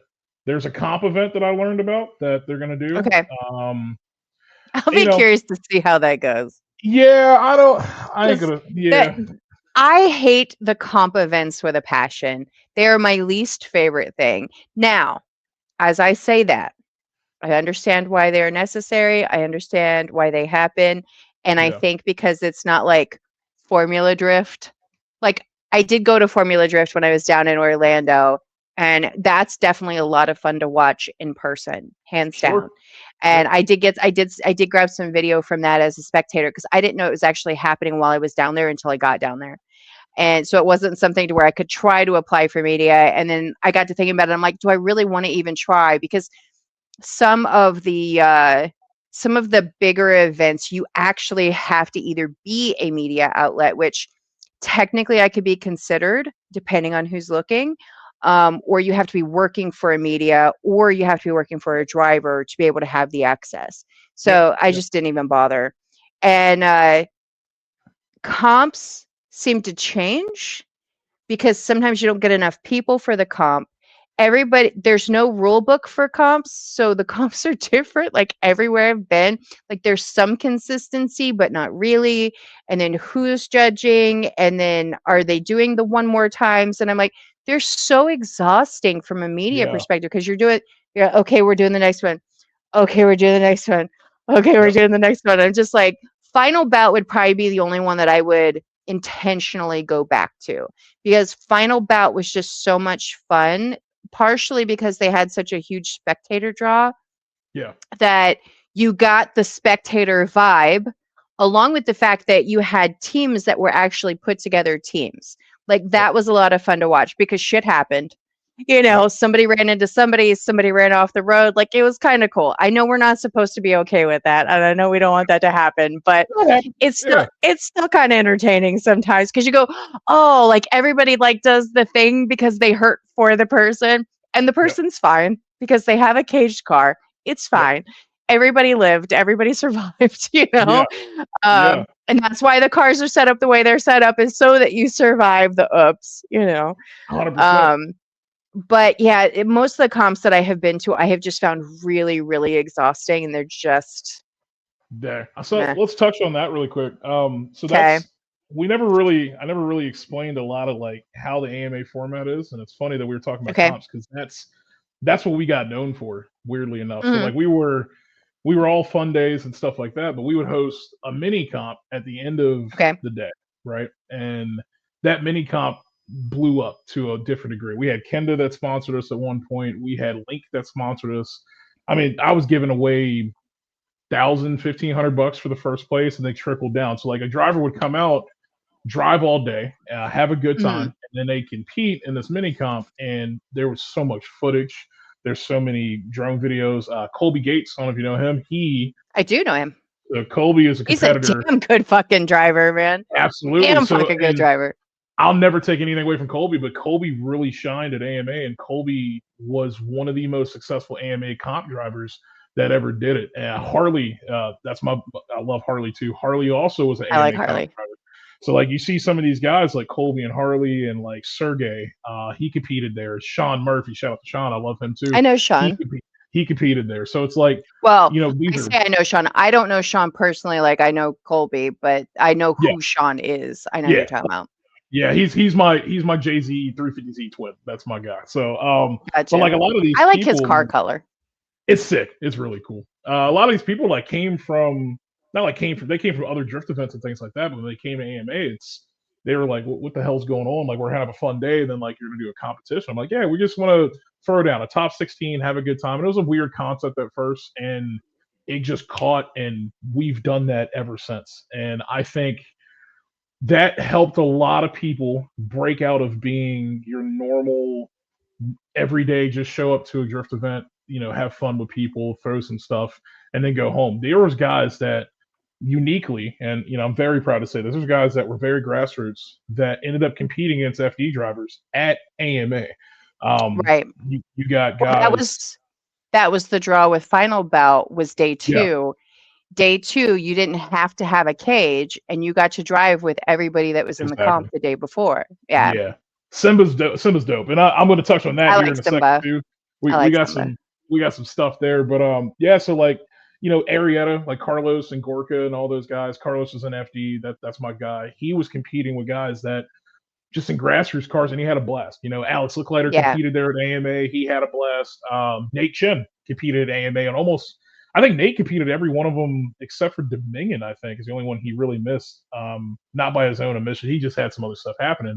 Yeah, yeah. David, we talked about earlier, David won his Mhm. FD license multiple times. He competed there too, and it was so much fun because like you don't know who you're going against, Yeah. and you could be lined up against a guy with 200 horsepower, E36, or you can be lined up against a guy with 1,000 horsepower FD car. And the Yeah. equalizer for our mini comps was that we were very technical with our layouts and stuff, so it didn't really make much of a difference if you start walking away from people. And what it did, proudly for me to say, like very openly, it allowed a lot of driver development to grow. And whether or not those people stuck with doing comps or not made no difference, but Right.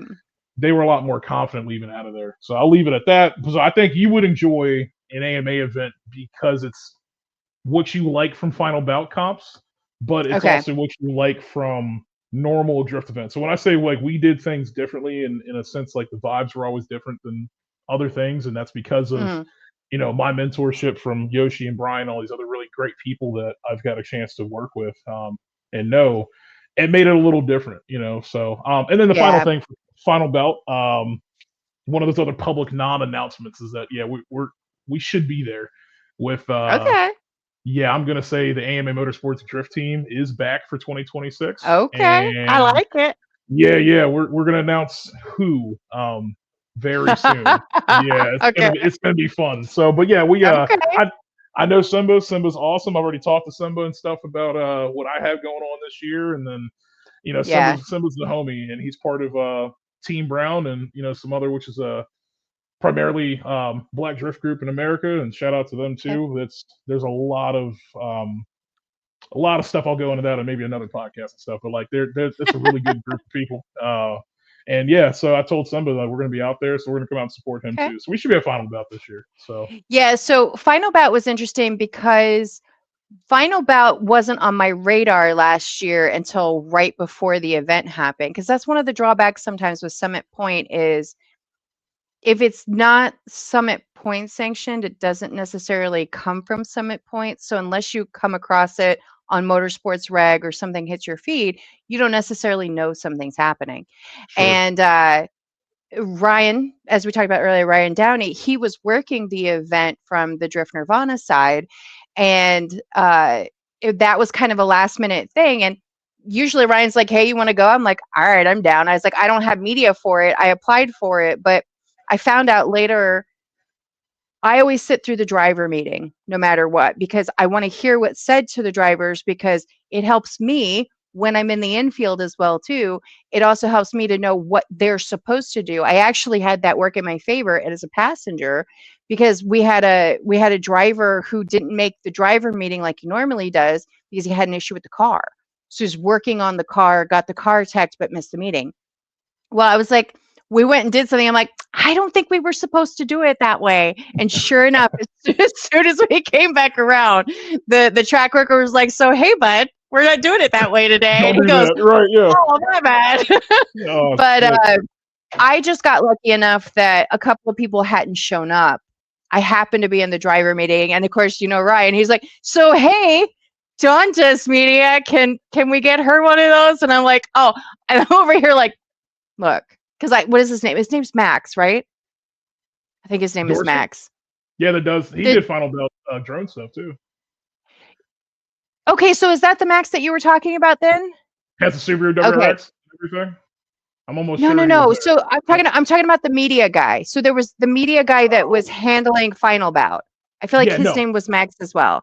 I know who you're talking about, but I don't know the name. But if I I saw can't his think of face, his last yeah, name. Yeah, yeah. yep, But so I just got lucky that I got to do media from the infield at that event. I originally, when I went, I was just like, cool, I'll hang out with my drift friends for the day. I don't have to shoot. And then I went, no, yeah. oh, yeah, I do. Yeah, I do. Okay. Never mind. Get the camera.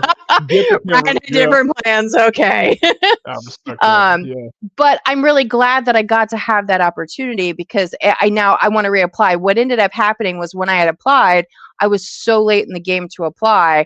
They had already hit their max for the amount of media that was allowed for the event. sure. Because some events will keep you to like 10 to 20. Some might be 50 to 100 because it depends on how big it is and how much they want to cover. How many drivers do they have that have a media person coming with them? Yeah, So all of that stuff factors in to how much they're willing to accept in, how yeah. much they can anyway. And so that was why I got to experience that. So I did get to meet Simba, which like totally chill guy. Like he's just Awesome dude. like, all right, what are we doing? Yeah, I'm like, fucking I'm here guy. for it. Him, Hurt, all those guys are so cool. Like so cool. It's Yeah. such a good group. Really is. I'm All excited right, to let see me him go. this year. So All right, we're gonna come back to that because I think I'm gonna apply for the media this year, like ahead of schedule.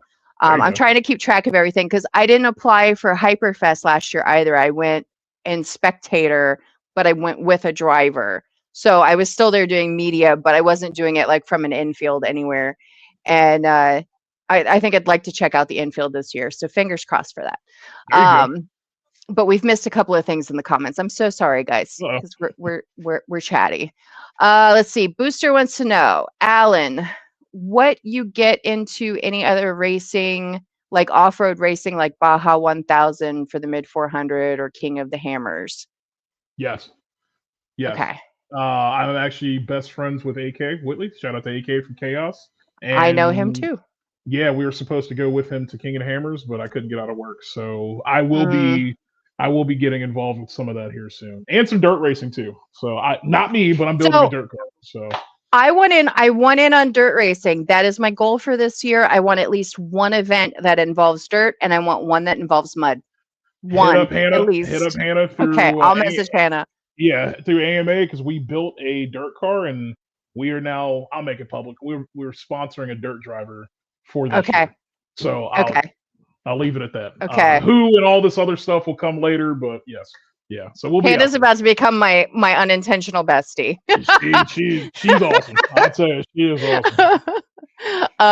Yeah, that is my one thing for this year is I want to make sure I change it up a little bit. Like I don't just want to do drifting this year. I want to do a couple other things. But Sure. last year I wanted to do a dirt event and I never did a dirt event. And I'm like, I have to like hold myself to the fact that I'm doing one this year, damn it. Hell yeah. Hell yeah. There you go. Um, I'm looking forward to it. It should be interesting. Well, AK and Maria, I only ever see them at drifting events, and they were at Hyperfest, and I saw them for half a minute, and like that was the extent of it. I Yeah. haven't gone to any of the dirt events that they've gone to. I only get to hang out with them and see them when they're drifting. Great people. Let's Absolutely see. great people. Travis said, "The man, the myth, the legend, Luis." Yeah. There you go. Let's see who else we got. Travis said, "I meant Home Depot." I said what I said. Hey man, nope. No. No, no. No, no. No. No, no. Home Depot. Home Depot. Nah, ain't none of that shit over here. We're good. Oh, I can't. All right, let me see. All right. Dirt track is slept on. Pop Pop's Garage, Andy Hamke. Yeah, I definitely, you know what it is I want from the dirt event, and I get to capture it occasionally when they're drifting, when they hit the edge, and then you get like all the dirt that like, I just want Yeah. that. I just Yeah. want it. I don't know why I want it, but I want it. No, yeah. I'm growing And as a then, crew chief, and because I fabricate, I built the whole front end of this car, and like I'm a fabricator and all that, and I mhm. just want to go to make sure all the tube work I just did doesn't get completely destroyed the first round, and then everything will be fine at that point. So he needs to keep it on the track, and then we'll have a good time. So Booster said you got Hagerstown Speedway. I'll have to look into that. yeah, Because the other thing that I want to do, because what's not too far from me is Budds Creek, but I've I reached out to them about 2 years ago about media, and nobody got back to me. They had something on there that said reach out to so and so person, and nobody responded. Um, I want to get, I want like a motocross, like I want to get air, like I want to get like underneath while they're like going up in the air. Like I just think that that would be awesome. that'd be sick. And I really want to trek out like a rally cross. That'd Like be I cool. just like that would just between video and like panning photos for that, I'm just like just once, like just Yeah, once. And I know just hell once yeah. is going to turn into like an obsession, but Yeah, you'll give up drifting and be like, "No, I'm doing this shit now." I'm like, "Yeah, there you go. Have fun." be like, Yeah. I love you guys. I'll be back eventually. Yeah, I'll see you in a few years. It's all good. No, it happens. That happens. Cody said, I lived a quarter mile from Path Valley Speedway, never went to it. That's like me with Summer Duck. Summer Duck is literally like 25 minutes down the road from me, and I forget it's there. Unless somebody says something, I'm like, oh, you're going? I can go. It's right down the street. What are we doing? Yeah, that's a interesting 8th Mile place, Summer Duck. That's you went out there a few times. Yeah, It sounds like they're going to be expanding. I think we're going to get drifting there in some way, shape, or form. really. I don't have details on it, but they've been doing a skid pad kind of situation to like test it out a little bit. Some kind Interesting. fingers crossed we get a little That'd bit be cool. more. That'd be cool. Shoot, 25 minutes down the road. I ain't got to drive an hour, 4 hours, 11 Hell hours. yeah. Hell yeah. That's what I'm talking about. Yeah. Sign me up. Yeah. See, Andy said Hagerstown is fast. Potomac Raceway, which is Bud's Creek, is a Yeah. lot smaller and you can get closer. Okay, I like that. Yeah. Bud's Creek is the one that I think is the one I'm probably going to end up checking out. Mhm. Booster said, yeah, they're very hard to get a hold of, but there are some big monster truck events like the Buck Motorsport Park. Okay. We're gonna focus on Path Valley. That's our goal. We're gonna enter. Yeah, it's up here near us here in Pennsylvania. PA? Yeah, Okay. near Marion and Newville and stuff like that. We're gonna focus primarily Path Valley for this season for this driver. We're gonna maybe go out to. I think Winchester has a place. Stephen City has a spot. We might go do that, and then also Linda's. So we're gonna do mainly Path Valley, and there's like 25 races, so it's gonna be a Give me lot. So, information on the Winchester Stephen City one because I'm out that yeah, way from time to time and I got to drive past that for everything yeah, else that I do out that we'll way. do. Yeah, we're putting his schedule together too, and it's gonna be a lot. I mean, between drifting and dirt stuff, and then we Yeah. do some. I set up cars for people for road race stuff and for drifting. So like, I'm always trying to help Okay. other drivers. And my daughter competition soccer, and then the little Uh-huh. one, the young man in my life, he is playing flag football. So it's like we're all over the damn place. So Yeah. I don't know. We might get maybe one weekend off without doing stuff. We'll see. Well, you know what I said when we were talking before we went live is these are the moments when you go, why do I hate myself? Why am I doing Right. this to myself? Exactly. Yeah. I love it because like the kids are getting into stuff. Like he's into, uh, like I said, the flag football stuff and things, and then my daughter's into soccer. So like between those two, I'm just happy they want to go do cool things and stuff. And then yeah. they're into gaming, and now I got he's into golf with me now. I start taking up golf for some weird reason. So now me and him are doing golf stuff. So like we're busy people. We like to stay busy. So Andy said Bud's changed owners in 2025 as the new year for the new owners. That's interesting. So I think my experience was like, I feel like it was the year before last year. I think it was 2024. But I'm gonna check back into it again because it's not that far from me. That's another one where it's like an hour and a half maybe. Yeah. Um, and then Andy wants to know what kind of dirt car are you sponsoring? Um, basically built it, but yeah, we'll go with sponsor too. Yeah, it's a Thunder car, so he's in the Thunder car series. It's a 4-cylinder Okay. series, and then we are building. I don't know how much of his information I can put out there, but we are building another higher chassis for him to do a different series as well. That's getting a Okay. ton of fabrication work. Much bigger engine, and that's got to stay under wraps until I can go public. But yeah, Sure. Sure. so he's gonna get some seat time in the Thunder Car series, and then we're gonna see how it works out. I think ultimately, I know his goal is to get into sprint car stuff and do some Okay. other things. So who knows where we might be at?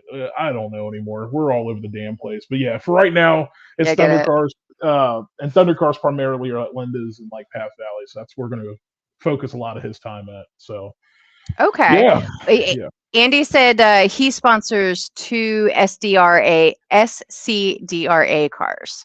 those are sick. He wants to I sponsor a have no drift clue car. I what that got is. one for him. So yeah, hit my inbox, man. I'm actually doing my livery right now. Hit me up. Let's talk. Got to shoot my Well, shot somehow. and Andy drifts as well too, but he doesn't drift with a cage because he says he likes to drift with the homies. I'm Although, with if you. I were Andy, aren't you changing that? I feel like I saw something where you were going to be putting a cage in something. I don't know if that's in the black car or not. That's Um, Pop Pop's garage, right? That Andy. yeah, Yeah. yeah, So like I swear I've talked to him before, like through Facebook and stuff, and like we all probably. have so many mutual friends, and I don't think I've ever met him unless we met at VMP a while ago. We may have met at like a VMP event for US Drift. If not, at one of these days we'll have to meet up because there's so many people like, oh, you should talk with him and get him, and I'm like, oh yeah, cool, I know of him, but yeah, just like everything Yeah. else, you know a million people, but you never get the chance to meet them. So Yeah, Andy's another one of my favorite people because, he lets me hop in the passenger seat and just do ridiculous things. So oh yeah, when we were at DoryCon, like a lot of my footage was between him, Devin, and Cam, because we had a couple of Cams, if I remember correctly. And it's sometimes it's nice to know that you have drivers that you can safely hop in the car with, because I can't hop in the car with just anybody, because Exactly. not everybody is at a level that's safe for me to be in the passenger seat. Exactly. And that's not something I have to worry about when I'm in the car with Andy. Hell yeah. Andy said, "Yeah, I need to do a cage, but I love having a street car." Respect. I And, respect him saying that. That's good. Hell yeah. uh-huh. And he said for sure. He says, He's like, I don't think we've met. Good. We Um, need to. We need to change that. That'd be fun. yeah, Yep. but it's definitely, I will say, like, from like my own personal experience, I think one of the things that really keeps me going and keeps me showing up is really the people. Yeah. Because it's one of those spaces where the majority of the people are really supportive, Yes. and it makes it a space that you don't hate being in. Yeah. Because a lot of the drifters used to do drag, and they didn't like the culture, they didn't like the attitude, or how they were Yep. treated, how they were spoken to, and they left drag to do the drifting, because everybody can just kind of show up, and Yeah. nobody really cares as long as you're not doing dumb shit. And if you are doing dumb shit, listen, that's the reality of it. I agree.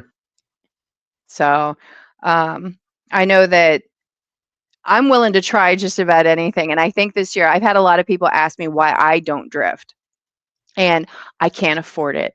That's the reality of it, is I can't afford it. It's expensive if you Yeah. really want to get dialed in. You can do it cheap, and then those are all the people that you complain about. So I don't want to hear it. But Yeah. Yeah. I had my time. Yeah. Yeah. well, I think what I'm going to do this year is, I think my goal for this year, especially, and we're at the beginning of the year, so we can talk about goals. I think my goal for this year is, there are things that I want to try. Kind of like talking to you, like, I want to try the wrap. I want to try it at least once.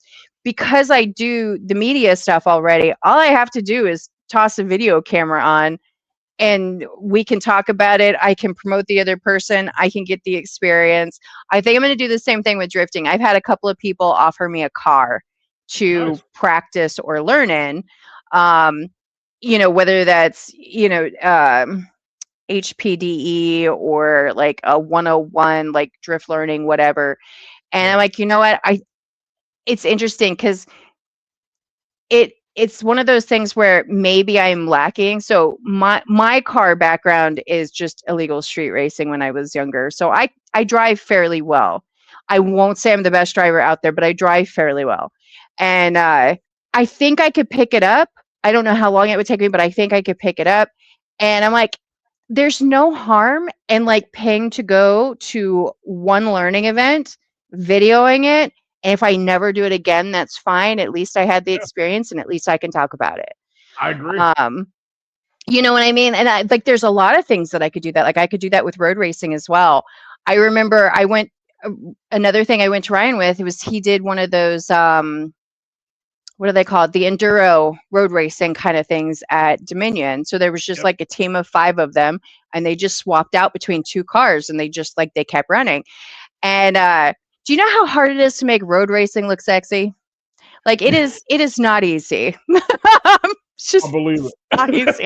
I believe it. Yeah, Ryan's dad's been. I think it's his dad that's been doing that shit for years. Like Ryan's Well, dad's. so Yeah. they both have done so many different, like, types of racing, and Yeah. types of mechanic work, and building and fabricating. Like, I want to do a documentary on both of them, because the Yeah. amount of stuff that they have done that nobody knows that they have done is crazy to me. It's Yeah. just It's crazy to wild. me. Let's see. Andy said drifting is expensive as fuck. He says, I'm going to chill a little bit this year and focus on my drag car. That's just as expensive, I sir. was gonna say not much cheaper, but yeah, that's cool. Hell yeah. Yeah.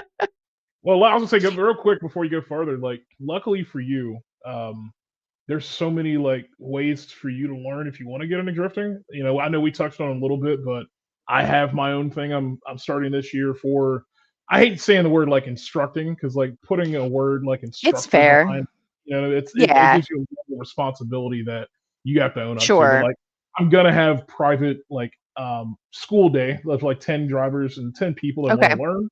So that's coming. And then I know Chris DeBoard, who you're going to have on soon. I know he's got his I own love track him. now.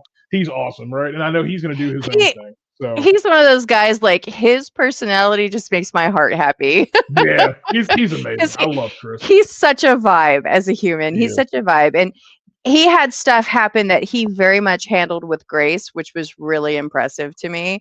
Yeah, And not everybody would have handled what he went through the way he handled it. From what I can tell, and I don't know all details, but from what I can tell, yeah. he handled it very well. Super professional. Yeah, that guy's awesome. So I mean, Yeah, you got between him or myself, and then also Drifter Vana, they do a 101 school day that's they amazing do. too. So Yep. you got three solid options that Yeah. hit us up. Come out and learn, and it'd be a good time. Drifting's fun. It's you being around it forever. It's just, it's nothing Yeah. else like. So I think you should definitely do it. That'd be a good time. Cody said Lemons. I didn't get to go to Lemons because it was happening at the same time as, what was it, Feiner Fright? And I'm kind of bummed about it because they don't do a media pass for Lemons. And I was Okay. really sad about that because I was like, how do I get in for media? And it doesn't, that basically they don't really do media like a lot of the other events do. And actually, I think that's starting to become a little bit more common, which is sad. I reached out, was it the SCCA? I think is doing is it a rally cross? I think it's a rally cross. I think they're using Shenandoah for it. But I reached out and I said, hey, I don't see that you guys have a media option. How do you handle that? And he said, we had things happen and we don't do that anymore. And I'm like, that is so sad, but thank you for following up. Like, I Yeah, just, it's like it only takes one person to ruin shit. And I hate that. I hate it. I agree. And for anybody who doesn't know what Lemons is, it's supposed to be like Le Mans, but the parody version of it, like your car is supposed to be ridiculous. It's still supposed to be safe, but it's supposed to be ridiculous. Um, oh, we have Kevin Stewart with us. School days were fun at MIR. He says, I can't teach, but plenty of drifters love coaching and giving pointers. At least you own it. You know what I mean? Hell yeah. Hell yeah. Yeah. I remember I was out at MR with Kevin. I don't think it was like a school day. I think it was just an event that he had and stuff. And Yeah. I remember helping out with some drivers and stuff like that. And I think I love that. That's definitely my thing for sure. I think that's great. So, hi Kevin. Shout out to you, buddy. I miss you. I haven't seen you in forever. Yeah, Kevin gets stuck with me from time to time. We always manage to be in the same place at the same time. Nothing wrong with that. I'm trying to get him to do ridiculous media with me. I had an idea that I sent him at like 2:00 this morning because Shit. I don't sleep, and that's how my brain works. Hell yeah. I'm sure he enjoyed that. Yeah.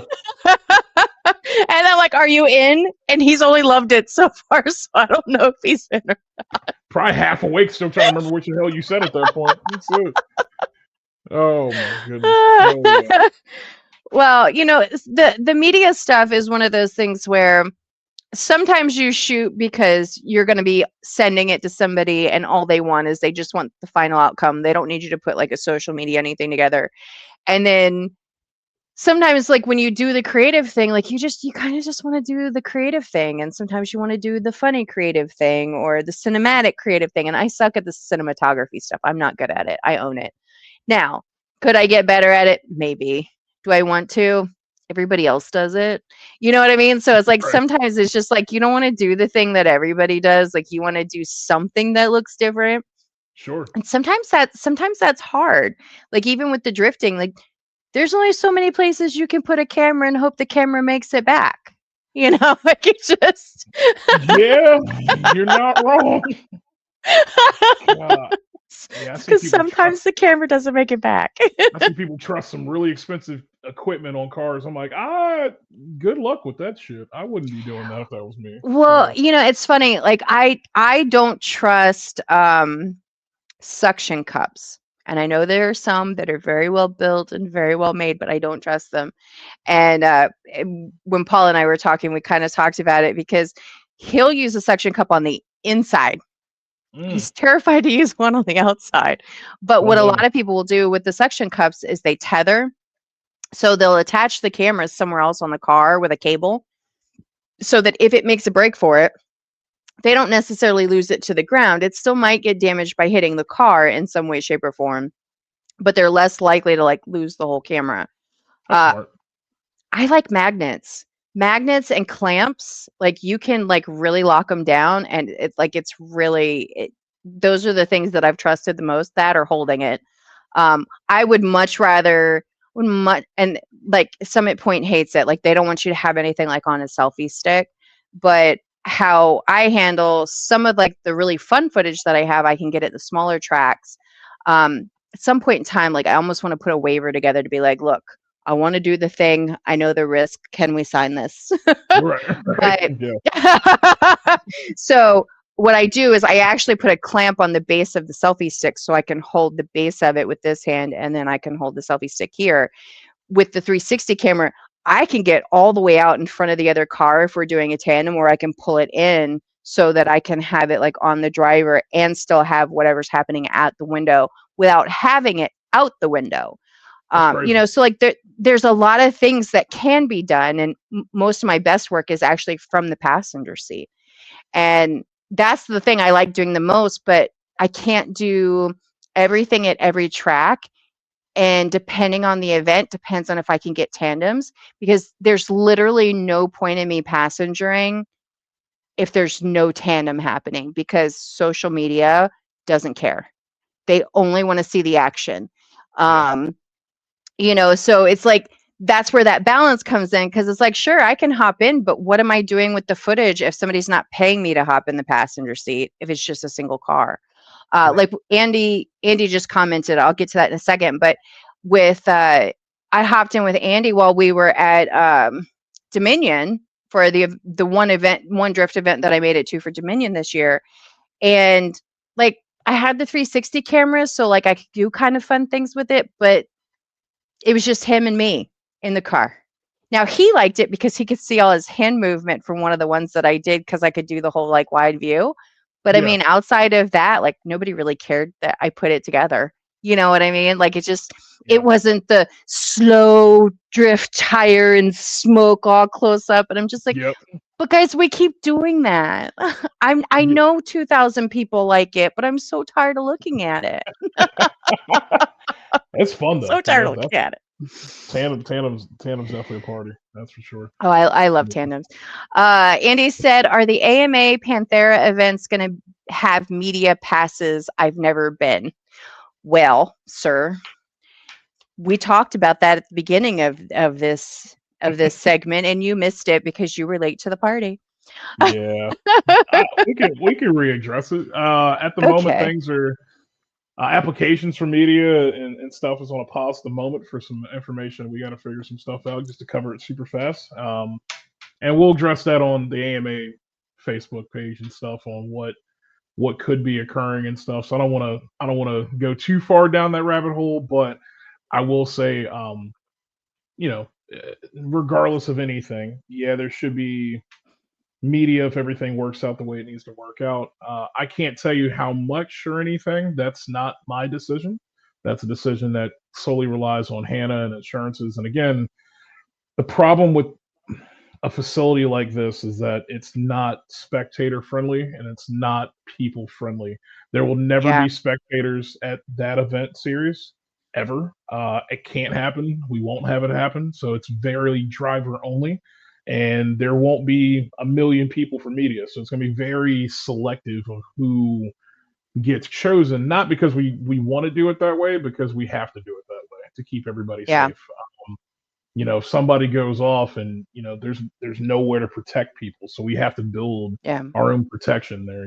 So but again, there's so much else going on right now that just hit us in the last 48 hours that we got to figure some things out before we go any farther, but we'll get to Yeah. that at some point. So And he said I missed all the good stuff. I had shit to do.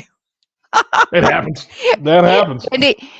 Andy, the live actually goes as a video on YouTube when I end it. So it'll be a whole video to look at. And then I do a trimmed down version. I trim the front and the back half of it for the podcast version. So you can go back and get all the juicy gossip details. There you go, buddy. Um, And he said, for sure, I get that. Yeah, well, Yeah, kind of like we mentioned before, because somebody was asking, is it has to have that exclusivity, because we've talked about Drift Appalachia on here before with, like yeah, other people, media and drivers, and I have a hard time sometimes when things are exclusive and not inclusive, but there are things that have to be exclusive from a skill set level and a safety level. If you don't have the skill set because the safety isn't inclusive to everyone, you have to be exclusive. There's no way around it.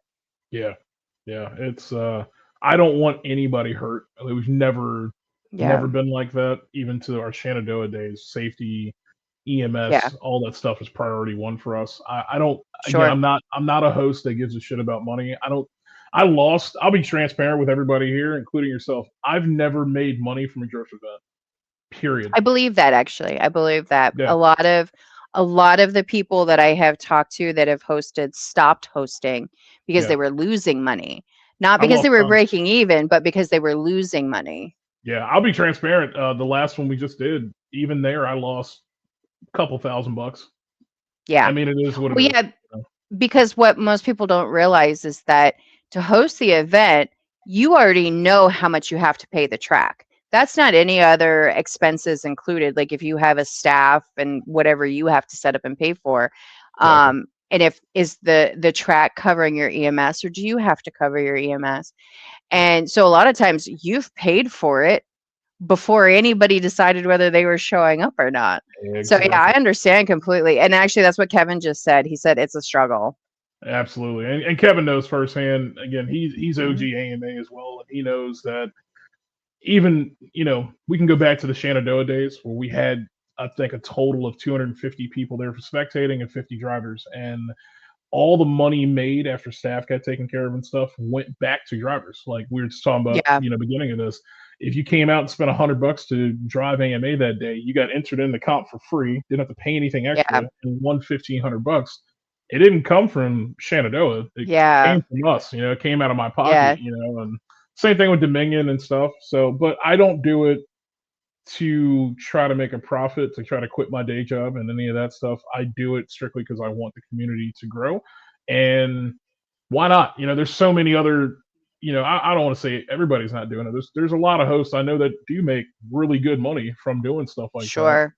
And they're not putting it back into the program or into their drivers. I can't stand behind that. I care about my drivers more Yeah. than I care about myself.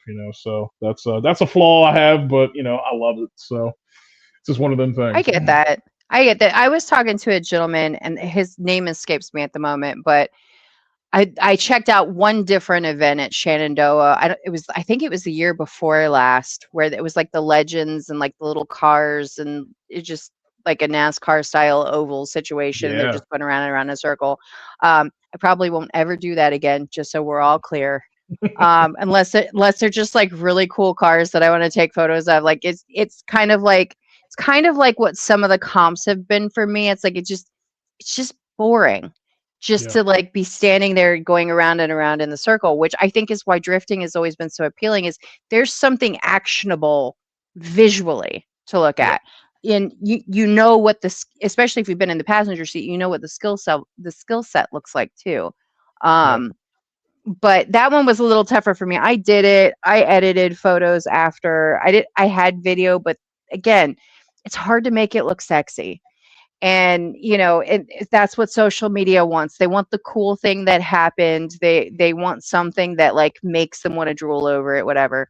Yeah. But the gentleman who was hosting it, and God, for the life of me, I can't remember his name, but he's in California. He's based in California. I think he does like real estate or something. And this is like one of the things that he does, to offset expenses. And that was kind of the gist of the conversation, was anything with motorsports is about advertising. Yep.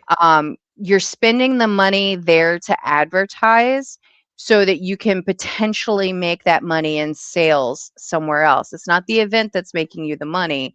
It's the fact that you're putting yourself in front of people to hopefully get them to the product that you sell, so that that's the thing that you're selling. And from a business perspective, you can expense all of it so that you got less income for the year so the IRS doesn't come for whatever you profited. And it's Yep. so crazy to me some of the things that exist, and sponsorship doesn't look the same anymore either. Just like photography and videography doesn't look the same any longer. You know, I don't our world is so weird. Like there's just some days where I'm like, Yeah. I hate it here. Yeah. Yeah. It's tough. It's definitely tough. You hit it on the head, 100%. You know, Yeah. it's expenses, and then yeah, I'd rather lose a little bit there and have a good time Yeah. than to Yep. give it back to old Uncle Sam. Right. Well, Yeah. it, I like to call it an entertainment tax. Is Yeah. is is the reality of it. It's like, even for me, yes, there are times that I make money doing the thing that I'm doing, and there's a lot of times I show up and, it's just I'm throwing money at fuel and food and, whatever else I had to do to get there. Yeah. And but I had a good time. I met new people. It's the entertainment tax. I could have gone to the movies and spent $40 on tickets and $40 on food that cost me $10 at the grocery store. It's like, where do I want my entertainment to come from? It's kind of the same thing. I agree, 100%. I'd much rather go drifting, but yeah, Yeah. that's a good time. I can't say that I'm a movie nerd too. Me and my daughter go to the movies all the time, but that's whatever. So I don't go to the theater much anymore. The last time I went, I have a 8-year-old in my world that's not mine, but as far as he's concerned, he's mine. And I was like, we need to do something different. And he only gets like a couple hours with me each week because he's not my child. So part time, I still try to show up for him. yeah, And I said, we need to do something different. And I was like, you know what, screw it. We'll go to the movies. Well, I wasn't paying attention.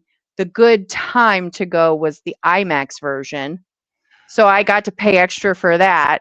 And then, I spent almost $100 to take the two of us to the movies. I'm like, yeah, what did I do today? crazy, crazy. I don't know how I feel about this. Give up racing and just open a movie theater. I swear, It's, it's, be able to make some it's, money finally. I'm like, I'm not Oh, built for this anymore.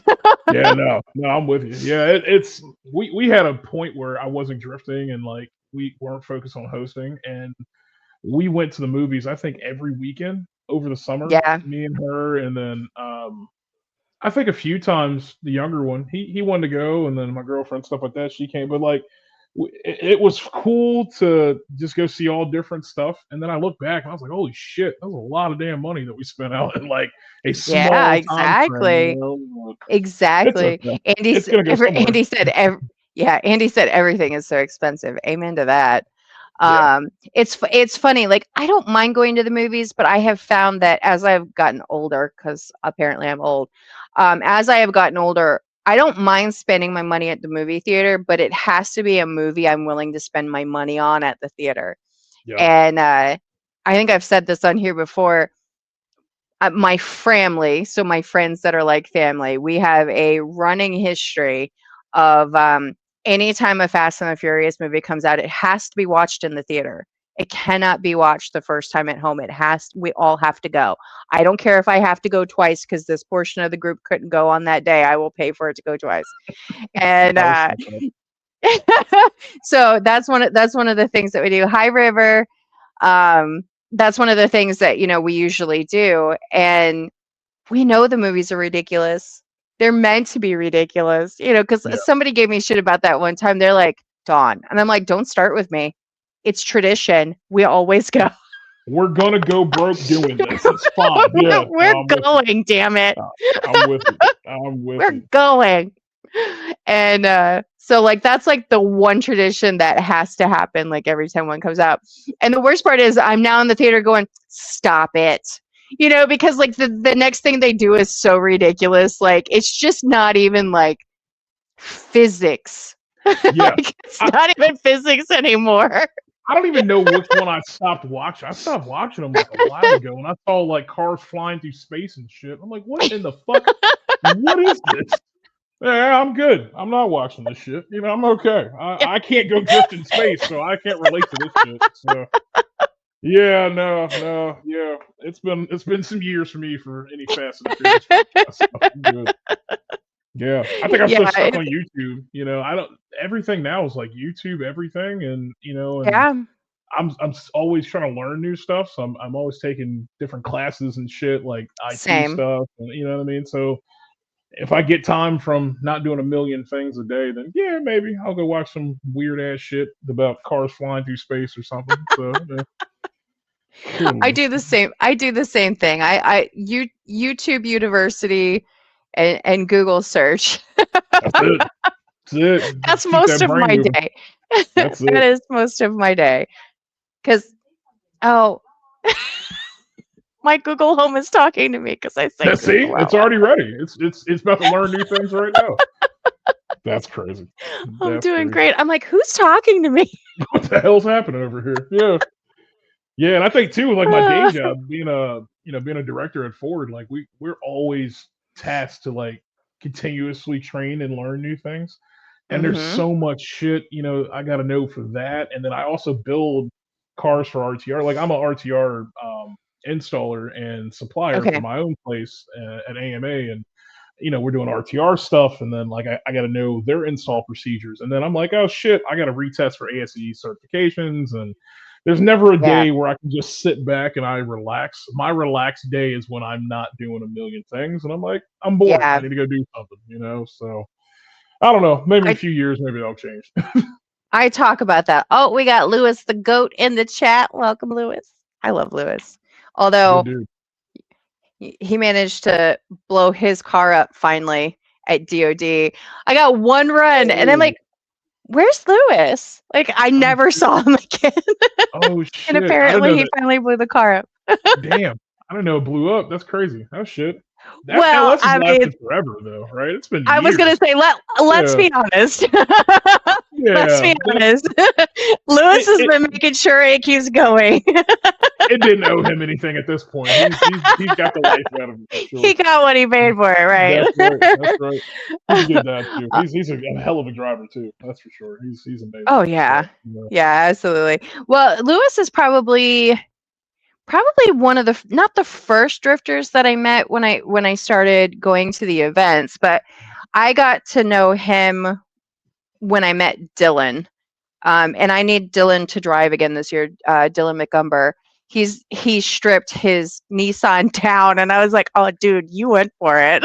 Yeah, he He did. stripped it all the way down, and Love it. but I got to get to know Lewis once I got to know Dylan, and River said, "I have some LSs for sale, Lewis." There you go. There you go. um, but Lewis is funny because whenever I get into a car, when I get in the passenger seat, like I always have a camera in my hand, whether it's my cell phone, whether it's an actual camera, whatever. And Lewis is like, look, he's like, I tell everybody, at least for the first one, you just have to get in and enjoy it. I said, Lewis, I understand, but here's what's going to happen if I don't have the camera going. I was like, you're going to do something cool or something cool around us is going to happen. I'm going to be really mad that I didn't get it. Exactly. Exactly. Exactly. Oh man. So but I liked his approach to it because he's like, look, he's like, just have fun with it. Let's just go have Yeah. fun with it. And I'm like, you know what? I'm down to have fun. Yeah. Lewis said Of off course. season has started. I'm relaxing. Hell yeah. He's like, fuck that engine. Yeah. Till March. You got time. It's all right. It's an LS. They're like Lego blocks anyway. You'll be all right. I feel that. Oh my goodness. I wish I had an off season. There's no off season for us over here. We're too damn busy. It's I get it. yeah. I It's get it. crazy. I thought I was gonna have an off season. Like I figured like January, February, like it'd probably be like a lot of downtime. And then Yeah. I'm already over here going, what other events happen in, like checking Right. Motorsports rag and shit. Right. Yeah. And they're like, what's wrong with me? I'll tell you. One of these years we'll just relax. You know what I mean? I think that might happen one of these Probably years. when I'm dead, but Yeah. it's fine. Hey, Lewis said, fuck that engine. I respect that. I respect that. I've said that same shit for years to my car. I respect that. He said 1,000%, fuck that engine. No, I ain't mad at you one bit. Hell yeah. Damn, But yeah, no, it's definitely I think that's again why I keep people like Lewis are the reason I keep showing up. People like River are the reason I keep showing up. Andy, Yeah. uh, Dylan for that matter. I check in on Dylan probably like every 3 months. I'm like, are you still alive? And then I get the update on whatever's going on. And I'm like, okay, miss, you see you at the next one. There we go. That's a busy dude, man. He's always doing something. Hmm. He is. It's ADHD. It's fine. He's fine. I feel it. I feel it. I suffer. I understand completely. Well, Oh so man. but that's what the funny thing is. I don't think anybody realizes like that's the underlying common denominator with all of us. Like every last one of us. Yep. The reason we do the amount of things that we do or why we keep doing it, we're doing it for the dopamine. You know what I 100%. mean? Like it's just 100%. Got to be doing. I doing hate it for being the bored. dopamine. I absolutely Hmm. hate it. I can't stand just sitting around not doing shit. It irritates the hell out of me. So yeah, I'm with it. I was talking to somebody about this the other day. I know for myself, what happens is like when I have that downtime, my brain goes, hey, you have things to do. You should Yeah. be doing this or you should be doing that. So you don't really enjoy the downtime because your brain is constantly trying to attack you for not doing things. But Yep. then you do the things and you're like, God, I'm so tired. I feel really burnt out. I should probably take a day off. But you don't because then your brain's like, hey, you should be doing things. It is an awful cycle. And I'm sure everybody in the chat can relate, but it is an awful cycle. That's terrible. That's why I don't take my vacation till like the end of the year. And my vacation is like 2 weeks off from day job, and I close the shop for 2 weeks, and I don't deal with shit. I don't even know what a And vacation is. you should try it. It's fun. It really. And then you wake up and you're like, oh fuck, I don't have to go do my normal stuff, and you just do a bunch of random shit. I was at Top Golf. I don't know what the hell. I was welding shit that I didn't even need to weld. I was like, this is fucking cool. And then Christmas happened, and then I'm right back to work again. Yeah, it's Mopar Travis says, I'm cutting the back of my car off while listening to this. my boy. Hey, shout out to him. That's another guy Hmm. that just awesome We human love being. Travis. Yeah, We love he's supported Travis. me in AMA for so long. That dude's amazing. So he's a good guy. Travis, unfortunately, every time I see him, something goes wrong with the stupid car. I'm like, Travis, Yeah, what are we doing?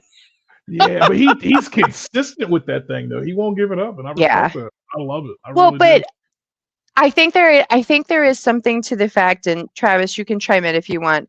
River said drifting is my vacation. Man, um, I don't know about that. I'll let you have that one. I get stressed well, out too. Shit. River and Justin have made it so fun for themselves because they drive together so often that No, I okay. could see it. One of my favorite statements from River recently was Trevor. Apparently, Trevor made a poor decision, and in one of the drifting days that they were doing at Capitol. Next time I talk to River, River's like, "Yeah, Trevor's in timeout. He'll be there, but he's in timeout." Damn. I'm like, "That's the best way you could have said that." Damn. Um, but for Travis's car, I could see where knowing your car so well and knowing what you do well to be able to fix it every time something fails or just is finally done, it needs to be replaced, whatever. He always seems fairly well prepared because he knows what typically breaks. Yep. Sometimes he knows why, sometimes he doesn't know why, but he has the extra thing with him. And I think there's some semblance to that of like the devil, he Yep. knows the car so well at this point that he Yep. can pivot if he needs to. I agree. I definitely agree. Yeah. It's an interesting car to see go sideways. I'll say that. Oh yeah. Yeah. Well, it's funny. I met Travis, Kylie, Justin Napier. I don't know if that's how he pronounces his last name, but I met them all at the same time at Summit because they were coming as old iron slides or sides or something like that.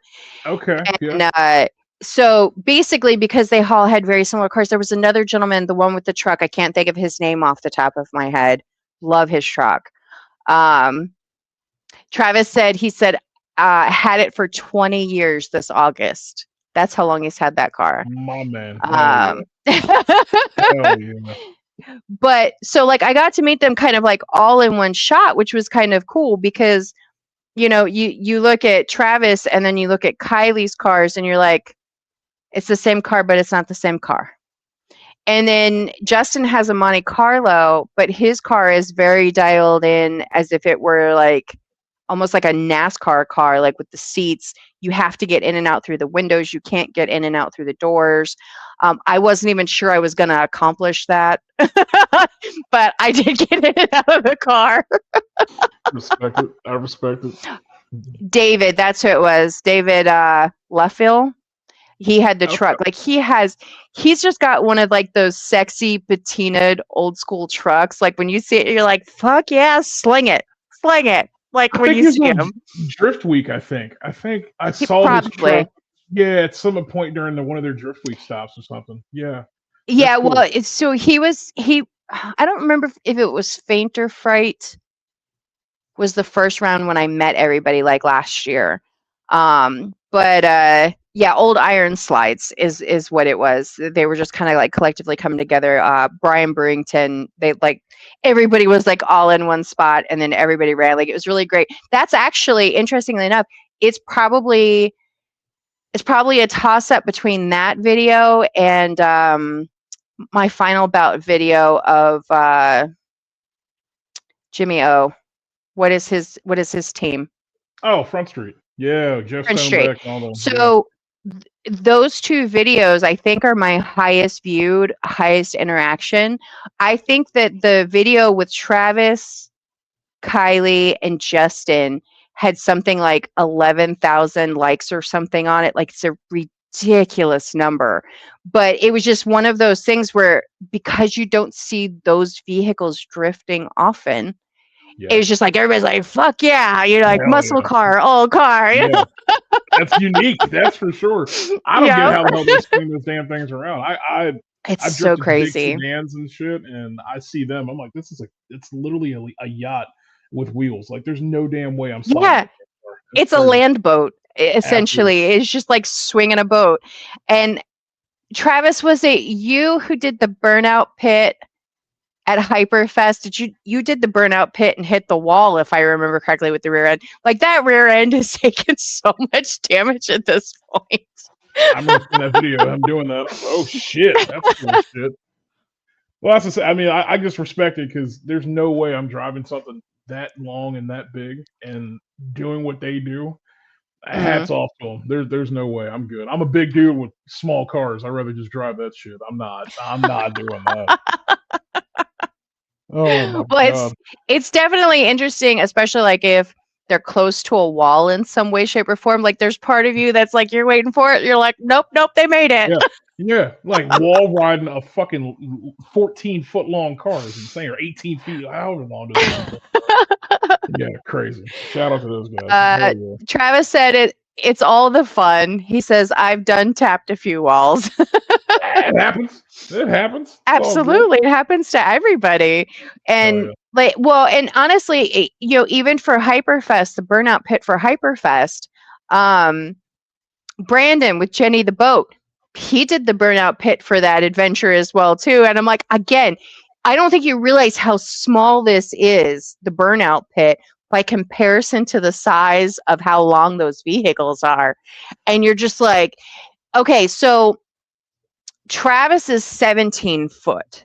If I remember correctly, I think Jenny is 20 foot.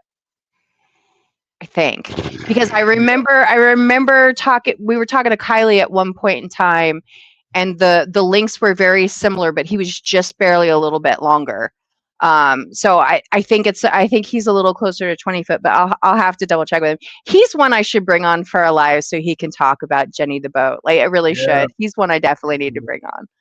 Good idea. Yeah. I'll have to go poke at him for February. There you go. There you go. He seems like such a nice guy. I've never like met him or anything like that, He's but so yeah, chill, and I love he the fact seems that he always shows up. He wears a Hawaiian shirt to like every event. Like he owns his persona. He owns the boat. Like it all just ties together so well. yeah. And he's just super chill. Like anybody could walk up to him and have a conversation. He's just like, "Yep." Hell yeah. I like that. I don't like arrogant people, dickhead people. There's no reason for it. You know, if you're Yeah, cool and yeah, exactly. especially in this community, we there's obviously those people that are like that, but I if you got a good vibe to you, I want to hang out and party. You know, that's what it comes down Yeah. to. Well, but I think that's what keeps people showing up is a Yeah, lot of the drift community is like that. I yeah, think the hard part with the drift community is when people confuse takeovers with drifting, and there's this weird blend that happens with car meets. I am not a car meet girly. I'm not like there's nothing happening, which was yeah, how I stumbled into the takeovers originally was car meets that got spicy is pretty much what happened. And then yeah. I'm like, oh, this is cool. I can work with this. And then it was like the more I saw them, I saw how toxic they were. And I'm like, I don't know. Yeah, I don't know if this is where I want to spend my time. I feel But that. Yeah, there's just like this weird like layer of things that happens, and the car meets are part of that. And I don't know, the car meets just I have a friend of mine, he loves going to car shows.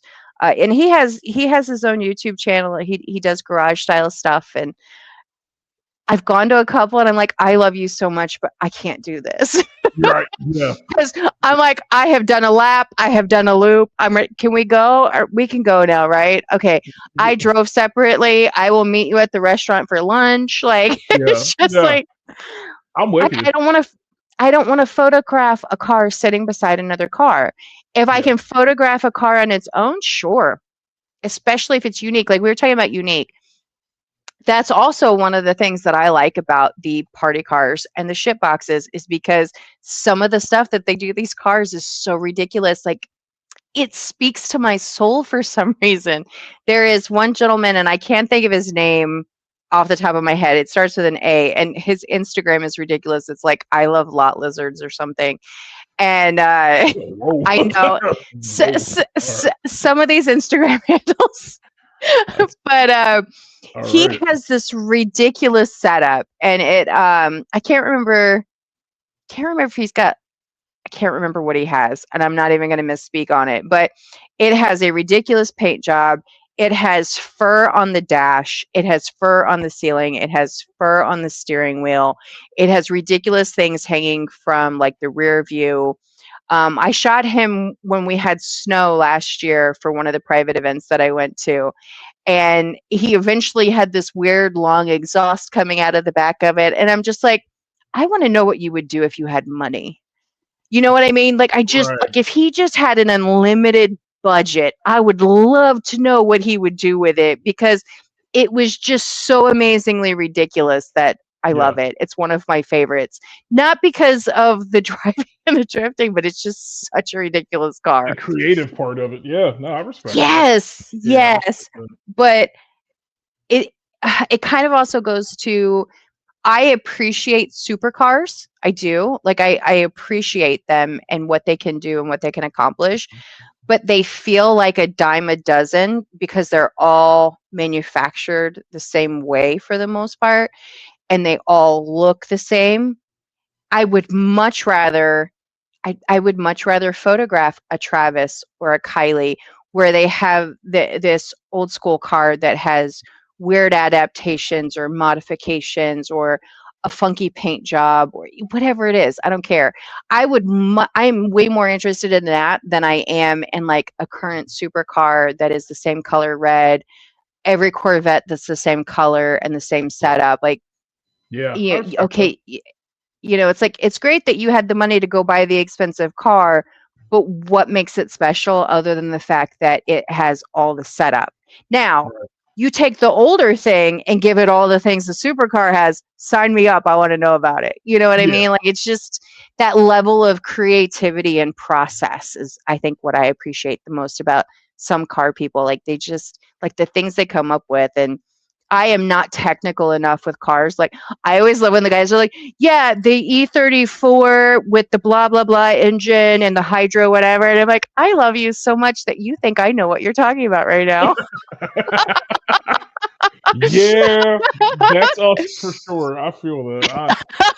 I gotta catch myself sometimes. I'll be at events and I'm like, yeah, my F22 or like my R32 has, Uh-huh. this rear gear and like my anti squat is like this, and people are like, oh, can I get a ride along? I'm like, no, because I just told you this shit. You know what? Fuck it. Don't worry about it. So yeah, yeah, yeah. That's the car people, man. Like we're definitely wired different. I'll say that. It's Well, and it's tough sometimes because I obviously know what a BMW looks like, right? right, So I can tell which ones are a BMW by looking at it. Sometimes from the rear, from the front, whatever.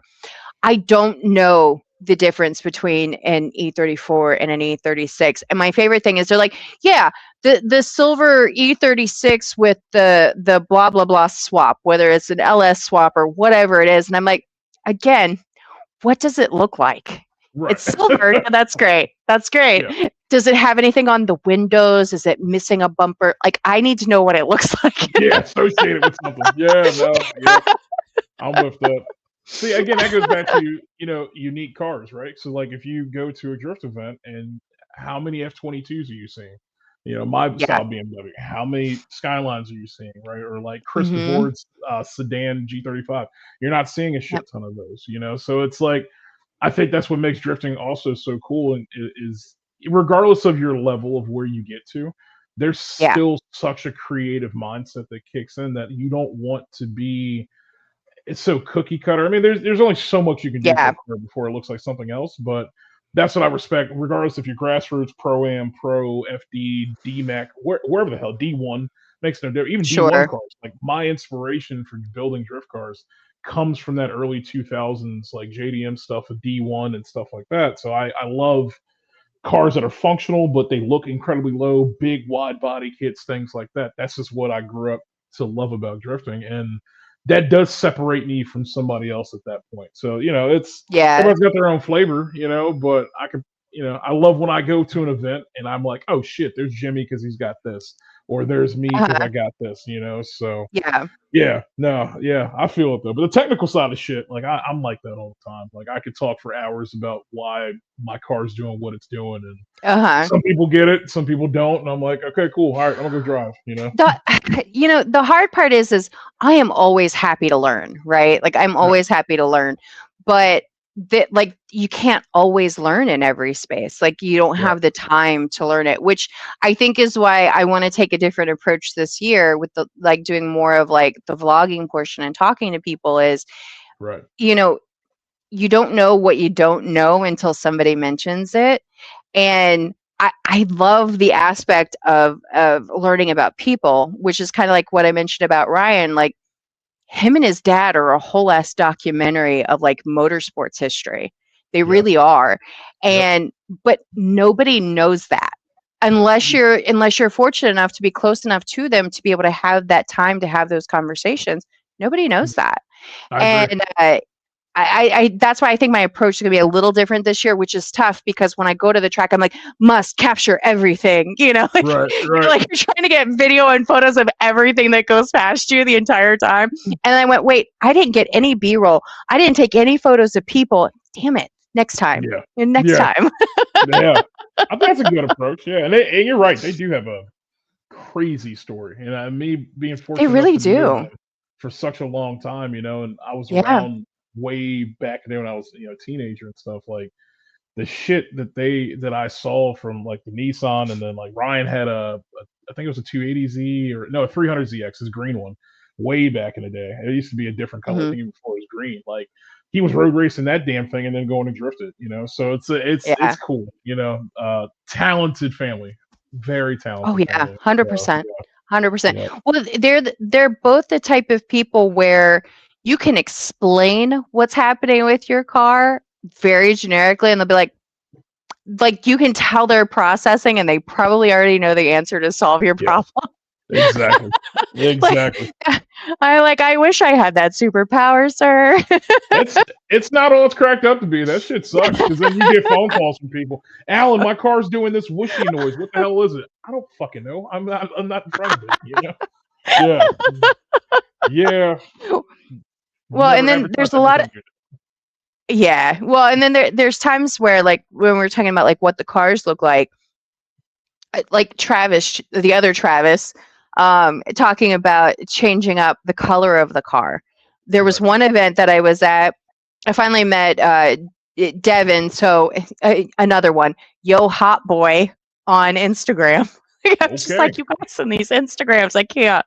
All right. I had finally met him in person. He'd been one of my Instagram friends for a while, but I finally met him in person. I didn't know he had more than one car. There's this really pretty car on the track once it gets dark, and I'm like, fuck yeah, I love that. And then I find out it's Devin's, and then I'm like, Devin, I didn't know that was you. And then I also find out he brings it out like once a year. That's it.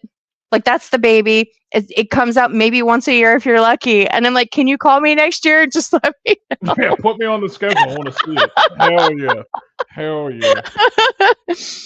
Yeah. but that happens so often. It's like, the paint changes, the wrap changes, they add a decal, whatever it is. And then you're like, oh, I didn't know that was you, bud. Sorry. Because maybe you Yeah. didn't capture that car. Because once you start to know people, you start to capture their cars more because you want to support your person. You Yeah. want to support your friend. And it just 100%. like, it's like changing clothes. It's like changing outfits like several times a day. Sometimes I'm like, guys, I just need you to let me know what you did. Hell yeah. I think I like that though. Like I got to the point where like the Skyline got very well known, just like my 350Z, and people knew like, oh shit, he's here. Like I'm gonna go drive, and like I'm not famous and all that weird shit or whatever, but it's like shit. Like I know Alan's coming. Like let's go, let's have a good time. I know my friends will be there, and like that's my car. And then now like I showed up to DOD with the BMW, and I posted on Facebook and stuff, and people saw like I the car and still shit. have no clue what beam. Are we talking about the white one at The Capitol? white one. Yeah, yeah, that one. Okay. Right. Okay. Okay. So I show up and like, I saw my buddy Dustin Miles and a couple other people and things. I'm like, oh shit, we didn't where's your car? Like, like is your Skyline here or shit? And I'm like, no, it's that white BMW all in the front. They're like, that's you? I was like, yeah. They're like, what the fuck?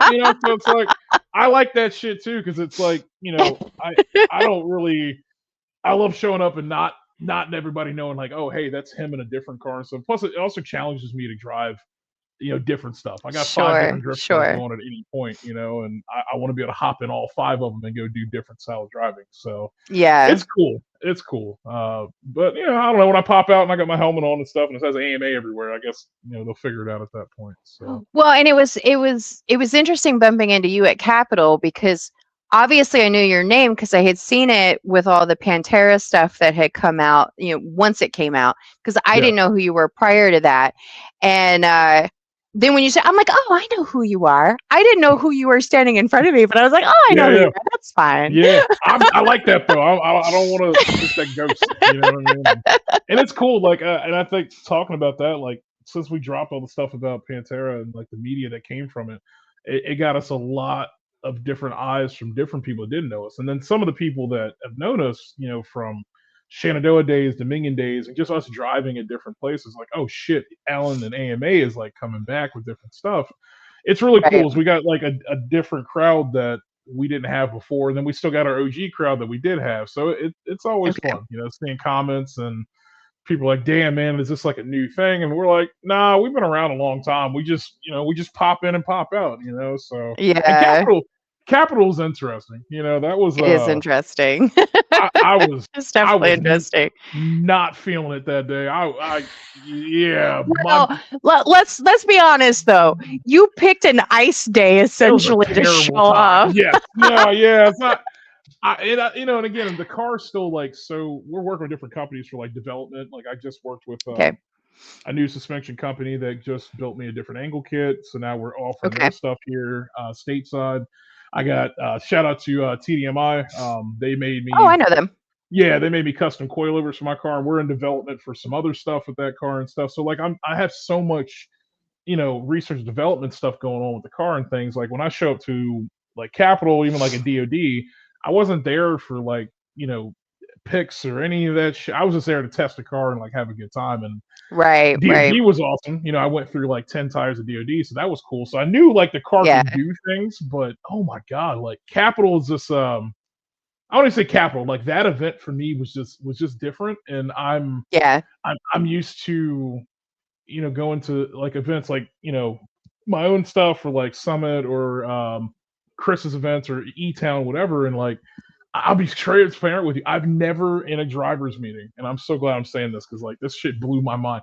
I've never in a driver's meeting ever in my life heard someone say, "Hey, well, this is Capital. Like we crash. This is what happens." And my brain, I was like, "What the fuck did you just say?" Like me and my brother, my crew chief, we're standing there, and Christian Price was there. He's my media guy with Hannah and stuff, and he's like, Hmm. what the hell was that? So like it was just different, you know what I mean? It's like, everybody's got their Well, flavor, so so it was Ed, interesting.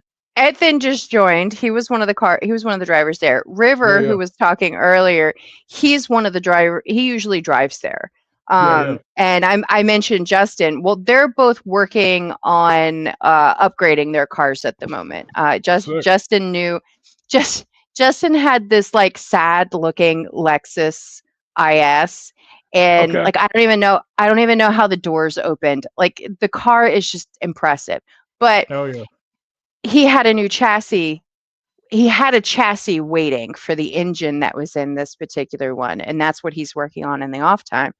Sick. And Capital is a big part of where they learned how not to kill each other, is the best way that I can put it. Okay. They learned how to Okay. drive well.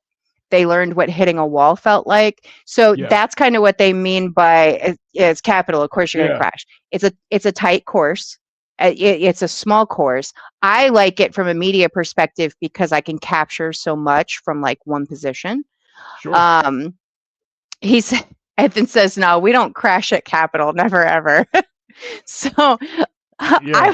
I always give Ethan a hard time. I was like, you're so bougie Yeah, because yeah. there's certain he's very big on definitely having the car look a certain way, and he's another one of mine where he changed the freaking color and it went from purple to the pink red that he's got going on it now. Oh, the But 350Z. yeah, Oh, okay. and Yeah. so, but he's one where I've bumped into him so many times and I've never hopped in the car. I've finally hopped in the car this last round. And it's interesting to see the dynamic at Capital because you get a huge dynamic on drivers because the entry is so inexpensive. A lot of people are willing to go learn there, which is where the Right. crashing portion comes in, is because it's a learner friendly track in a lot of ways. In other ways, it is not. Right. But because they can get the seat time for the price that they're paying, a lot of people will go, Sure. regardless of the fact that they could potentially hit a Jersey wall.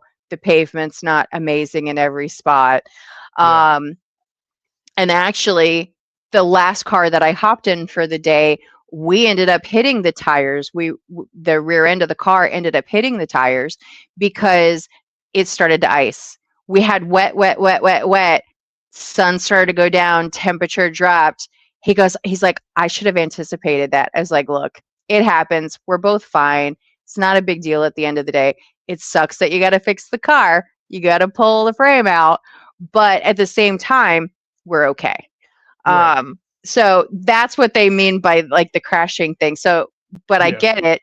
It We're was supposed to weird be for me. avoiding that. Yeah, yeah. I was like, oh, okay, cool. I just, and I think that comes from like me being a host too. It's like, Mhm. I've hosted tons of drivers meetings and things. Like, Yeah, I never heard that in a meeting, so I was like, all right, dope. So, and then like the layout thing, I was like, well, what's the layout? It's like, do your I thing, know. and I'm like, hey, I know. okay, That's why I so came to talk to you because I yeah, understood. yeah. You saw my face. I was like, what the fuck am I doing? So, but no, it's cool. To, like, let me back up, and I don't want to say like I'm bashing, and I hope I didn't come off like that. I'm not bashing on No, no, the not at all. facility or Not at like all. It's just the different. event. It's very Yeah, grassroots. It's very yeah, yeah. different. It was interesting, and then obviously just the weather itself was just shit. So I just Yeah. wasn't. That car wasn't That's what feeling I it. Yeah. that's what I meant. Like you pick like the worst possible day Right. to try the Right. track out. It was cool because it's like, oh yeah, come out for free. And then like we spent so much money to get there, and then I had my Mhm. I almost said the wrong thing. I had somebody come with me, right, who had another car, and Okay. we were there for a reason. I'll say that much. We were hoping everything would Okay. dry up some, and Okay. that event was going to be an entry clip for what's coming that we already spoke about earlier, Fair. right? Fair. So Yeah. we just finished his car, my car, and we are like, oh, we're gonna get some tandem, and we've tandem for Uh-huh. forever together. And when I went out for Uh-huh. the first lap, he literally just kept his car in the trailer. He's like, dude, I'm going home. I'm not crashing my shit today. I was like, dude, and my brother rode with me, and I remember initiating, and the car went way out, and I was like, okay, I can catch it. And then when I came around that tree turn, and I went even farther out, I'm like, this is crazy. I'm not gonna crash my shit. Mhm. So I told Yeah. myself after like 5 more laps, I was like, yeah, I'm a pack it on the trailer my damn self. You know, I'm not doing that. So yeah, Yeah.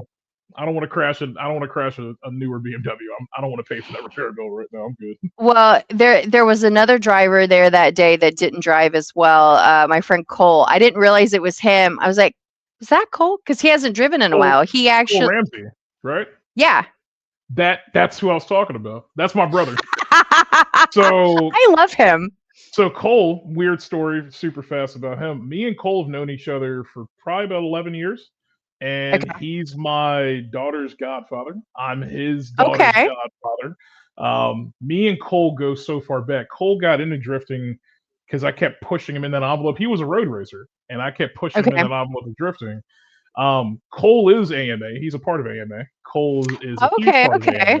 AMA. That car just got done at my shop. That's why we were there to test stuff. Well, So what's so funny is I didn't realize he was at DOD. He's one of my yeah, favorite people. He's him and oh my God, I can see his face. The other guy that he rode with all the time at Summit. Daniel. Yes, yes, Yeah. yes, Daniel. Yep. Um, I haven't seen Cole in like a year because the last Mhm. DOD he ate a wall, Yep. I was and there. I Yep. didn't know he was at this DOD. I was like, "Sir, can you please tell me next time because I Yeah. need a hug." You know what I So mean? Like, weird. it is a requirement. Weirdly enough, so like me and when I say family, me and him are family, right? So like Cole, Okay. he ate the wall at DoD that year with his LS car. His LS car is getting redone as we Hmm. speak, and then this Yeah. car, I can now talk about it because like I couldn't for a while. This car came up. I was at his house in West Virginia, and Okay. his daughter were playing, and I'm sitting in his living room, and I'm like, dude, what the fuck are we doing? He said, what do you mean? I'm like, no, we need to drive. I'm like, we haven't drifted in forever. He's like, man, I don't have a Yeah. drift car. I'm like, you got a perfectly good 335.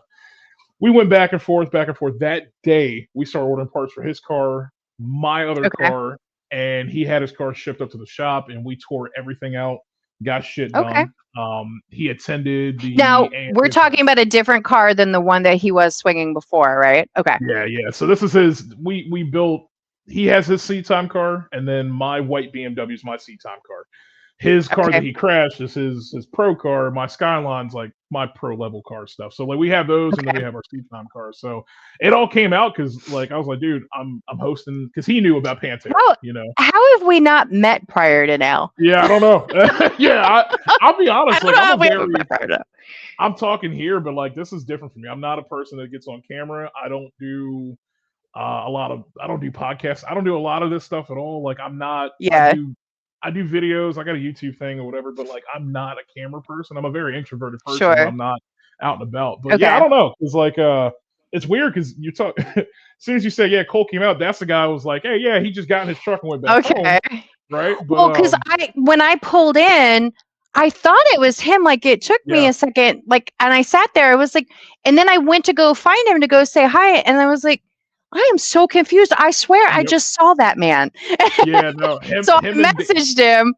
I yeah. messaged him, and he's like, "Yeah, nah." He's like, "I'm not doing this." Yeah, he was pissed. Yeah, he got out the truck and he's like, dude, this is bullshit. I'm not crashing my car today. I was like, okay. And Sasha, Yeah. his dog, and Daniela's his fiance, she was there and the dog was there and I'm playing with them and he's like, dude, I'm going to fuck home. I'm like, okay, I'm gonna go try to drive. He's like, don't crash the car. We have so much shit to do next year. I'm like, I know. But yeah, he was actually we were pitted together at DOD. So if you were at Main Circuit right over the It bridge, was.